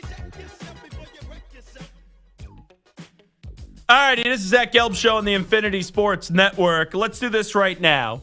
We've identified teams at a crossroads. Could go either way, right? You could see them maybe making the playoffs, or you could see them totally missing the playoffs. And when you're kind of stuck there in the middle, or you've had maybe even some success and it's coming to the end of the road, what should you do? So the way that we'll approach this right now is I'll tell you which one of those teams at a crossroads do I still believe in. I think Stu has compiled a list here of like 10 teams or so. So, Stu, give me the team name here, and then I'll tell you if I believe in them or not. All right, what about the Dolphins? I don't believe in them. Tua struggles to stay healthy. I know Tyreek Hill walked everything back Super Bowl week, but let's see if they end up keeping him. I don't trust Chris Greer. I think the flavor of the month in Mike McDaniel has kind of expired, and you've already advanced to the next month. Defensively, they got a bunch of problems, right? Vic Fangio was the problem. Guy goes to Philadelphia, and he wins the Super Bowl and puts up one of the greatest defensive performances that we've ever seen in the Super Bowl. I just think that's a team that they went in. They have a lot of talent, but they weren't able to go deliver, and they weren't able to win with that talent. I just don't believe in them, and I think that this should be the final year of Chris Greer and Mike McDaniel, but you never know because Stephen Ross has been employing Chris Greer for far too long. All right, what about the LA Rams? I still believe in them, and I still think they get the benefit of the doubt as long as McVay is there. They did a good job retooling that defense with Young and Turner, and you got Fisk and you got Verse. Offensively, you got Puka Nacua. You're probably going to say goodbye. They've already announced it. We'll just see where he goes with Cooper Kupp. Kyron Williams, I think, is a very good back in this league and was a touchdown machine this past year. I won a lot of money betting him anytime touchdowns and being in all my parlays. The question just is, what do you do with Stafford? And if you get rid of Stafford, I think they're going to hand the baton over and they'll bring in Aaron Rodgers. But I still believe in the Rams because ultimately my gut just tells me, even though I could start to see it go the other way, that Stafford's going to be back. And that was a team that was very close to making the NFC Championship game last year. All right, what about Hot Take Hickey's Colts? He's got the flu, by the way, I heard. He does. And is that like a HIPAA violation? I'm not a doctor, but I don't know if I was supposed to say it on the air, but Hickey got the flu. That's why he's not. I don't think he's going to sue you. Yeah, that's why he's not here. Well, you never know. He could look at me, get some cash, maybe get Gelb fired, take over 3 to 6 p.m. Eastern. There could be that way. I don't think Hickey, as benevolent as I've been to Hickey's growth in his career, I don't think Hickey's going to take a knife to my back. But you never know. Sometimes it's always the silent ones that end up being the most deadly. That could be a case. So that's why Hickey's not on with us today because he's recovering. He's got the black lung pop. And he's got a little bit of the flu. It's a great movie, by the way. Zoolander. Have you ever watched Zoolander? I know you're not a big movie guy. I've never seen. I know the reference, but I've never seen the full movie. Yeah, when he goes into the mines and all that stuff, and he goes underground and he's doing the coal mining. He's like, "Pop, I think I got the black lung pop." Can't believe you'd ever seen Zoolander. Now I'm not one of. There's a lot of big movies that I haven't seen ever, but Zoolander for people our age is a massive movie. Samter, have you seen Zoolander? I know you're a big crazy movie guy. I've heard of it. Once or twice I may have. So you've seen it. You're just being sarcastic. I was going to say. I was like, listen, I love Stu to death, but his movie and TV knowledge is really sad. I love Stu, but just like. No, he's right. I have no time. I have no time for movies. None. What do you mean no time for movies? No time. I'm watching sports and stuff. That's all I do. But he watches all the games. That's what Stu does. He watches all the games, and then all the other time he's being a good boyfriend. That's what he does. I used to watch all the games, too, and I used to watch all the movies. I used to watch the games, the movies, and play video games. And I heard you were a crappy boyfriend. I was awesome, yeah. Oh, yeah, that's a good point. To Indy, though, I'm out. I don't believe in them because I don't believe in their quarterback. And you got a running back now that, has some wear and tear on the body. He's still a very good running back, phenomenal running back. You got Michael Pittman, who's very good. But I look at that team, they could be derailed by a quarterback. And I don't believe in Anthony Richardson, and they don't believe in Anthony Richardson because they benched him last year. And you don't bench a 4th overall pick. And I know people could tell me, but the Panthers bench Bryce Young. And look, he won everybody back over. I don't think Anthony Richardson's going to win back everybody over. Like, you look at Bryce Young had a lot of good tape. Anthony Richardson, they keep on telling me what he can be. And one little moment here, one little moment there, but we don't see those consistent moments. So I don't believe in Indy because of the lack of good play at the quarterback position in Mr. Anthony Richardson. All right, what about the Seahawks? I think they have a good foundation.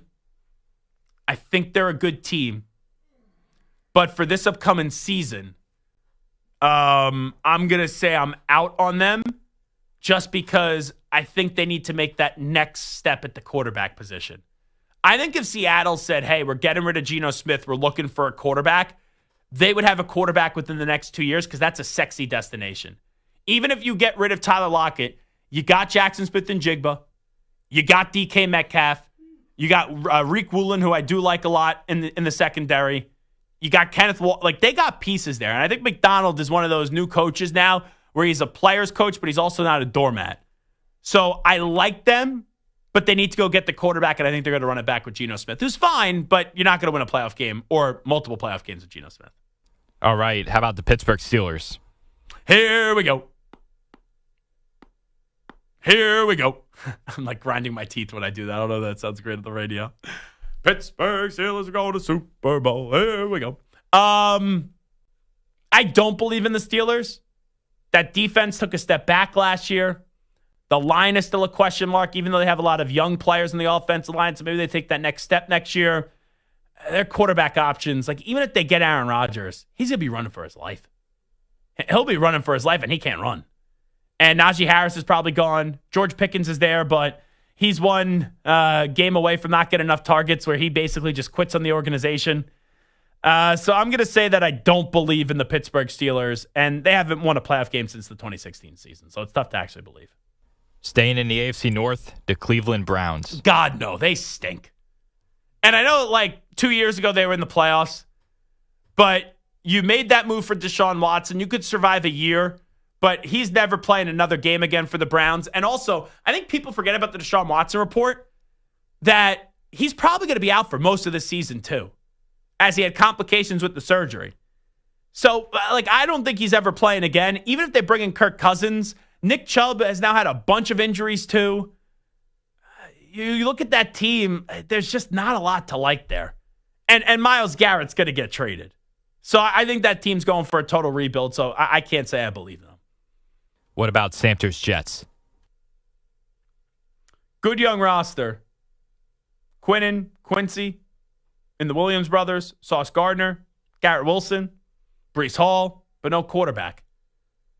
So how could I sit there and say I believe in the Jets when they don't have a quarterback? So I will say no. What about the Dallas Cowboys? So believe to what level on this one? Because I don't think it's crazy to see the Cowboys back in the postseason next year. Now, I don't love Schottenheimer. I wouldn't have hired him. But isn't that usually how this goes? Everyone rags on one hire. Everyone's like just slams one move, and the guy ends up being better than what we think. And right, Dak got hurt last year, so that Dak could come back. Micah Parsons got hurt last year, had 12 sacks in 13 games. Now Mike will probably be healthy next year. You got CeeDee Lamb, who's one of the best wide receivers in football. You know, in an NFC where, sure, the Eagles win the division. The North, let's just say it's still the Lions. The South, okay, you want to go Tampa Bay or Atlanta, whatever. And then the West, you know, even if we say that it's the Niners, then, okay, you look at the wild card teams. Rams potentially, Seahawks potentially, Packers potentially, Minnesota potentially, the Bears, right? The Commanders. Like, the NFC has done a good job. But if you tell me next year that the Cowboys go win 10 games, is anyone that shocked? And if 10 wins gets you in, is anyone shocked by I wouldn't. So I will say it's weird because I always slam the Cowboys.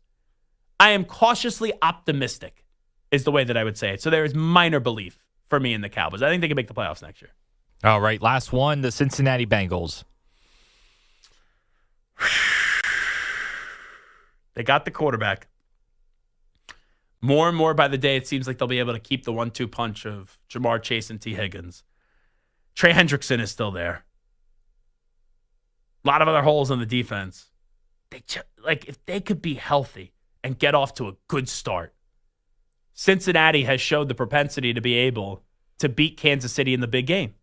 So I look at it and I say to myself, yeah, I believe in Cincinnati because you got the quarterback.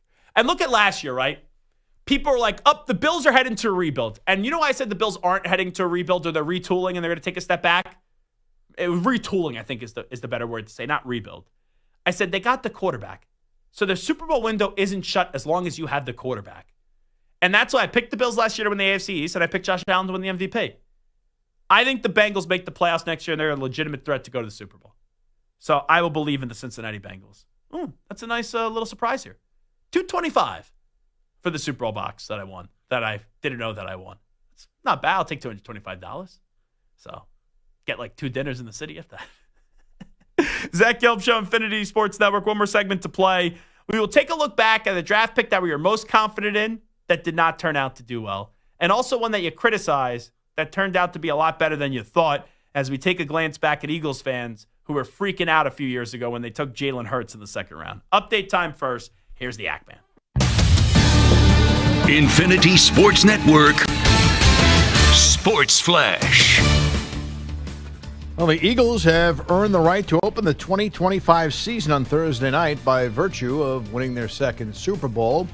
And the Chargers have been selected to play the next night in Sao Paulo, Brazil, the league's second such game there against a still-to-be-determined opponent. The defending champs have their new offensive coordinator, promoting passing game coordinator Kevin Petullo. The NFL is bumping the salary cap to at least $277 million, up from $255 a year ago. Auburn protected its top ranking in the polls with Saturday's win on the road at Alabama. The Tigers now have a 1-game lead over the Crimson Tide in the SEC. We'll try to bolster that when they host Arkansas. After its big week on the road, head coach Bruce Pearl doesn't want any letdown against the Razorbacks team, whose record is 15-10, but capable of big wins anytime. John Calipari comes here Wednesday with an Arkansas team that's good enough to beat anybody on any SEC. It was one of the teams that was picked at the top of the league. You know, they're whether last 4 in or last 4 out or where they are, they need another signature win.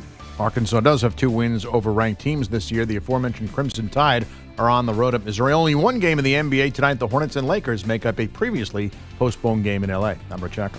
The Infinity Sports Network is on your smart speaker. All you have to say is, play Infinity Sports Network.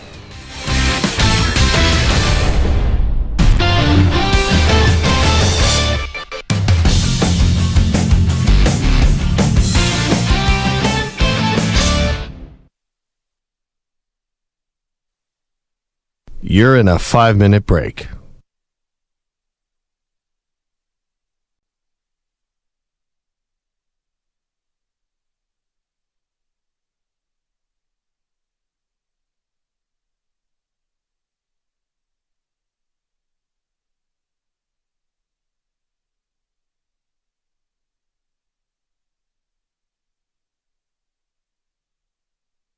Four minutes, 30 seconds remaining.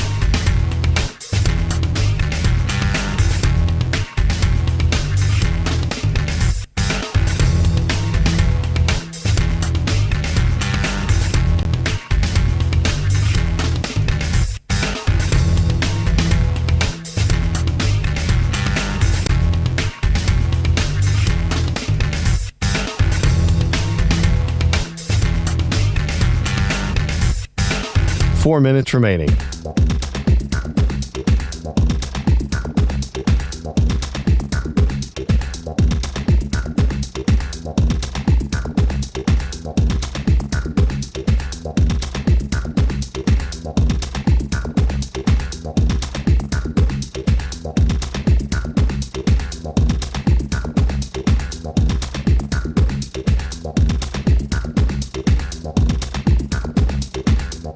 Three minutes, 30 seconds remaining.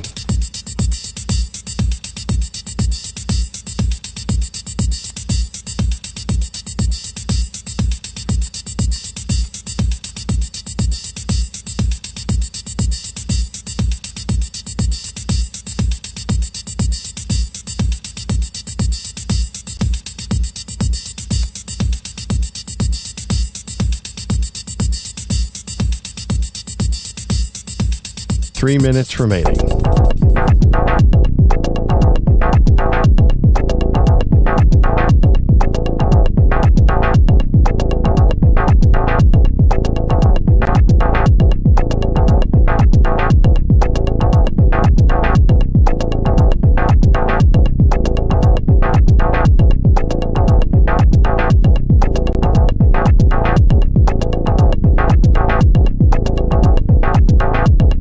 2 minutes, 30 seconds remaining.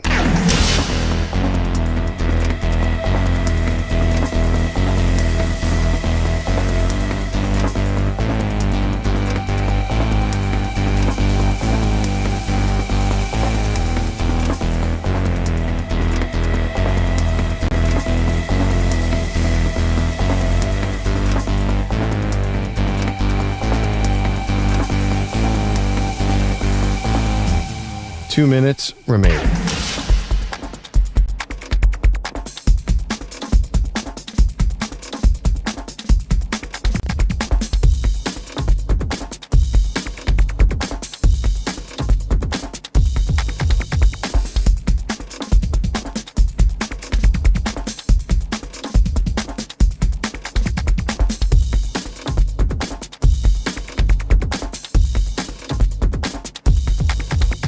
One minute, 30 seconds remaining.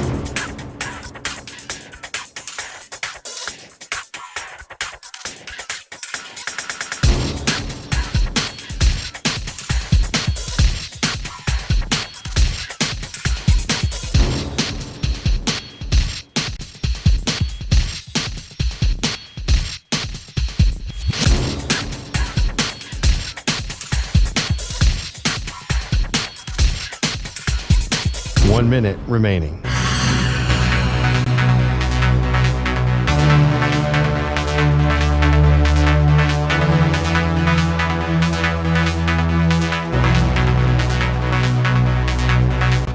Forty-five seconds remaining.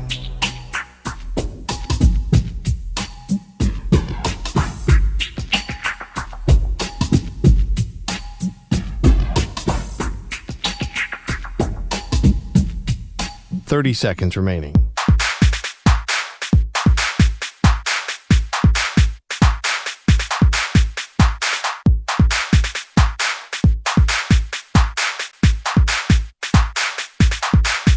Fifteen seconds.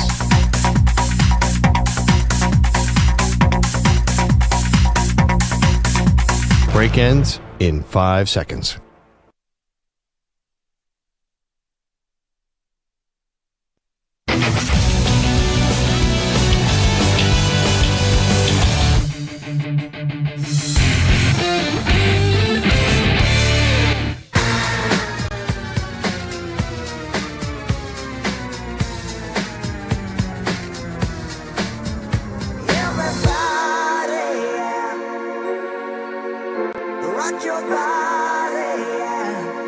Hey, this is Howie. And this is Nick. From the Backstreet Boys. And you're listening to the Zach Gelb Show. And guess what?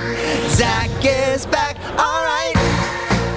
He's live. He's nationwide. This is the Zach Gelb Show. Oh my God, we're back again. Brothers, sisters, everybody say. Alrighty, welcome back in. It is the Zach Gelb Show on the Infinity Sports Network. It's time to answer Ask the Pros question of the day, brought to you by O'Reilly Auto Parts. Zach, who's a team that's good that missed the playoffs that could actually benefit from missing the playoffs in this draft to help them out next season? You can submit a question by tweeting at INF Sports Center at Zach Gelb using the hashtag Ask the Pros. Think O'Reilly Auto Parts for all your car care needs. Get guaranteed low prices and excellent customer service from the professional parts people at O'Reilly Auto Parts. O'Reilly Auto Parts. I think the first two teams I go to are the Cincinnati Bengals and the San Francisco 49ers. Now, the Niners are sitting there at pick 11. So you take a look at that. They could go get a big-time player at 11. You know, the Cowboys being at 12 aren't horrible either. And they could probably use another defensive player, maybe a corner. You know, could they potentially trade up and maybe get a Will Johnson? And you take a glance at the Cincinnati Bengals picking at 17, you know, who needs help in their defensive line. And, you know, Jesus asked me this in the chat. He goes, like, who's a player that the Bengals could get at 17? And I think Kenneth Grant out of Michigan would be pretty damn good if they could get him at 17. Anyway, let me play you this. So this was going back to when the Eagles drafted Jalen Hurts in the 2020 draft. You actually forget that Jalen Hurts was a part of the 2020 draft because you had, in the first round, we focused so much on Joe Burrow going 1. Then Tua Tagovailoa did go 5. Then you had Justin Herbert go 6. Also, Jordan Love creeped in there in the first round where the Packers traded up to get him. And that started the bleep storm that was the whole Aaron Rodgers thing. And then in the second round, it was like, oh, yeah, you got Jalen Hurts. And Jalen Hurts has won a Super Bowl MVP, and has been to 2 Super Bowls. So let's listen up to those Eagles fans. Remember, at the time, Carson Wentz was paid. Carson Wentz was their guy. And this was the Eagles fans who are upset with the Eagles drafting Carson Wentz. The Philadelphia Eagles select Jalen Hurts, quarterback, Oklahoma. What? This is stupidity at its finest. I don't understand this team anymore. You didn't want to give up a second-round pick that you just blew it. You just blew it. They should fire his ass. We are paying so much money for Carson Wentz. This dude is elite. And I don't want to hear people say, this is a great pick. You moron. What you smiling for, dog? Damn it, man. So that ended up working out pretty damn well. And it's funny how those things age. Because there's always a pick that people can't stand. And Howie Roseman at the time, he kept on saying this. Eagles are a quarterback factory. Right? He would always talk about the quarterback factory in Philadelphia. And no one understands the importance of a backup quarterback more than Howie Roseman. Heck, having Nick Foles when Carson Wentz got hurt is why he won that Super Bowl. So when the Eagles drafted Jalen Hurts, I thought it was too soon. But I also acknowledge it's an insurance policy, and I always liked Jalen Hurts. You know, I remember doing shows and saying, oh, maybe the Patriots should draft him. But I looked at it being an insurance policy because Wentz was one injury away from no longer being there. And little did we know, Wentz was this horrible teammate. And he was so just mentally cooked after, you know, having an MVP season, getting hurt, and then Nick Foles winning that Super Bowl. It's just one of those things where Wentz kind of talked himself out of Philly. And also, since he wasn't healthy, kind of limped out of Philly. And it was crazy how they got the return they did from the Colts. You know, find a sucker, and there you go. And then Jalen Hurts goes on within a 4-year span, 2 Super Bowl appearances, 1 Super Bowl win, a Super Bowl MVP, and right now is the 5th best quarterback in the NFL. So that ended up working pretty damn well. But let's do this. We'll go around the room here. Who is a draft pick, Stu? Let's start it off this way. That you did not like, that ended up being pretty damn good. Okay, this one might shock you. Yeah. I was not the biggest fan of the Khalil Mack draft pick. Wow. I wanted Johnny Manziel on the Raiders. I was enthralled with Johnny Football, and I thought he was the guy. And I was like, oh, they drafted this guy out of Buffalo. Like, he's never played anyone. Like, what's this guy going to be? You know, my sister went to college with Khalil Mack. Really? Yeah. My sister knew him a little bit. My sister, my now brother-in-law, and also my cousin. They all went to college. They used to hang out with Khalil Mack. So, Khalil Mack, since I just knew him because I would actually go to games there at Buffalo, right? When you like parents' weekend, and I would just go with my parents to visit my sister, things like that. I remember Khalil Mack playing in college. Turner Gill, I think, was the head coach there at the time at Buffalo. All righty. How about that one? Santa, who's your one that you criticized and then ended up being pretty damn well? Mine, it's not necessarily his fault, but this was back in 95. I was at the draft, and as a Jets fan, we were chanting, we want Sapp, we want Sapp. You wanted Warren Sapp? At the time, that's before he wouldn't shake my hand. But yeah, at the then time, walk off on us. So we ended up taking Kyle Brady, number 9. So I was already pissed. Everyone was pissed. Yeah. So at number 16, the Jets had another first-round pick, and they drafted some guy that nobody had ever heard of named Hugh Douglas. And so we were so pissed. We were booing the pick. Like, who's this? First, we get a tight end instead of Warren Sapp, and now we get this guy, Hugh Douglas, who ended up being the Defensive Rookie of the Year, a 3-time Pro Bowler, a first-team All-Pro. Love me, Hugh Douglas. But at the time, was not a fan. All righty, here's mine. It wasn't that I disliked the player. I was just doing the live draft show, and I thought it was way too soon. And that was Jahmyr Gibbs when he went 12th overall. I'm like, you take a running back like Jahmyr Gibbs, who was going to be a first-round pick, right? Nice story, Georgia Tech, Alabama. You take him 12th overall? Well, he's been one of the better weapons in football, and he's been a stud for the Detroit Lions. So that was one that I got wrong. And I remember, you know who loved it? Perloff. Perloff loved it.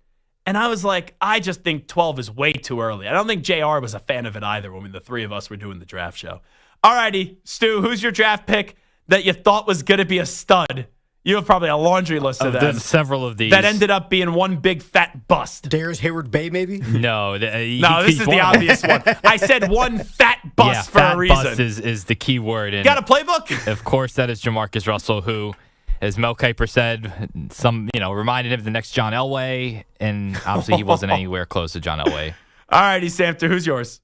There were two guys I was deciding between, either in 2020, Chase Young, number 2, or back in 2014, Jadeveon Clowney, number 1. I thought both of those guys were going to take the league over. Clowney had a good career, but he wasn't generational. We thought he was going to be generational. We thought he was going to be the next Lawrence Taylor. Yeah, or Reggie White or whatever on that defensive line. He was fine, but not great. And Chase Young has been nothing. Yeah. So who'd you end up picking? I'm going to go with Clowney because he was number 1 overall. Yeah, I remember I talked to Chase Young. Paul Alexander said he reminds him of Lawrence Taylor. I asked him about that, Chase Young, and he was like blown away by it. He was like, wow, that's some big praise. But yeah, both guys. Clowney had a good career, solid career, but it wasn't ever generational. And Chase Young, unfortunately, had a really good rookie season, and all those injuries did catch up to him. All right, an honorable mention. The Lions, with all the wide receivers that they had before they ended up getting Calvin Johnson, they went on a stretch of Charles Rodgers, Roy Williams, and Mike Williams. Bust. But the guy that ends up being the draft pick for me, a shout out to Chad Jackson, too, second round. I thought he was going to be really good. I was so annoyed when the Patriots weren't able to get Vernon Golson. The Pats were through another trade where they're at 7.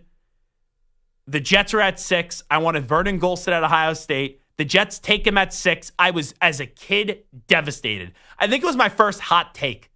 Like, I thought Vernon Golson was going to be a star. He's going to be unbelievable. I love him. He's going to be the next generational player in the league. He sucked. He was terrible. And the Patriots traded back, and they drafted Gerard Mayo, who ended up being, as a coach, he was terrible, but as a player, he was pretty damn good for the Patriots. So Vernon Golson was my first great draft miscalculation.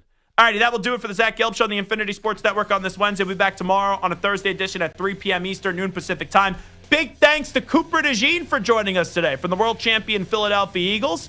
We'll be back tomorrow, everybody. Appreciate you listening to us across all the great local Infinity Sports Network affiliates, Sirius XM Channel 375, the free Odyssey app, and, of course, streaming on YouTube. You can always follow me, Twitter and Instagram, at Zach Gelb, ZACHGELB. We out. Stu, Samster, thank you. Act, thank you. Each and every one of you, thank you. Bye-bye. Peace.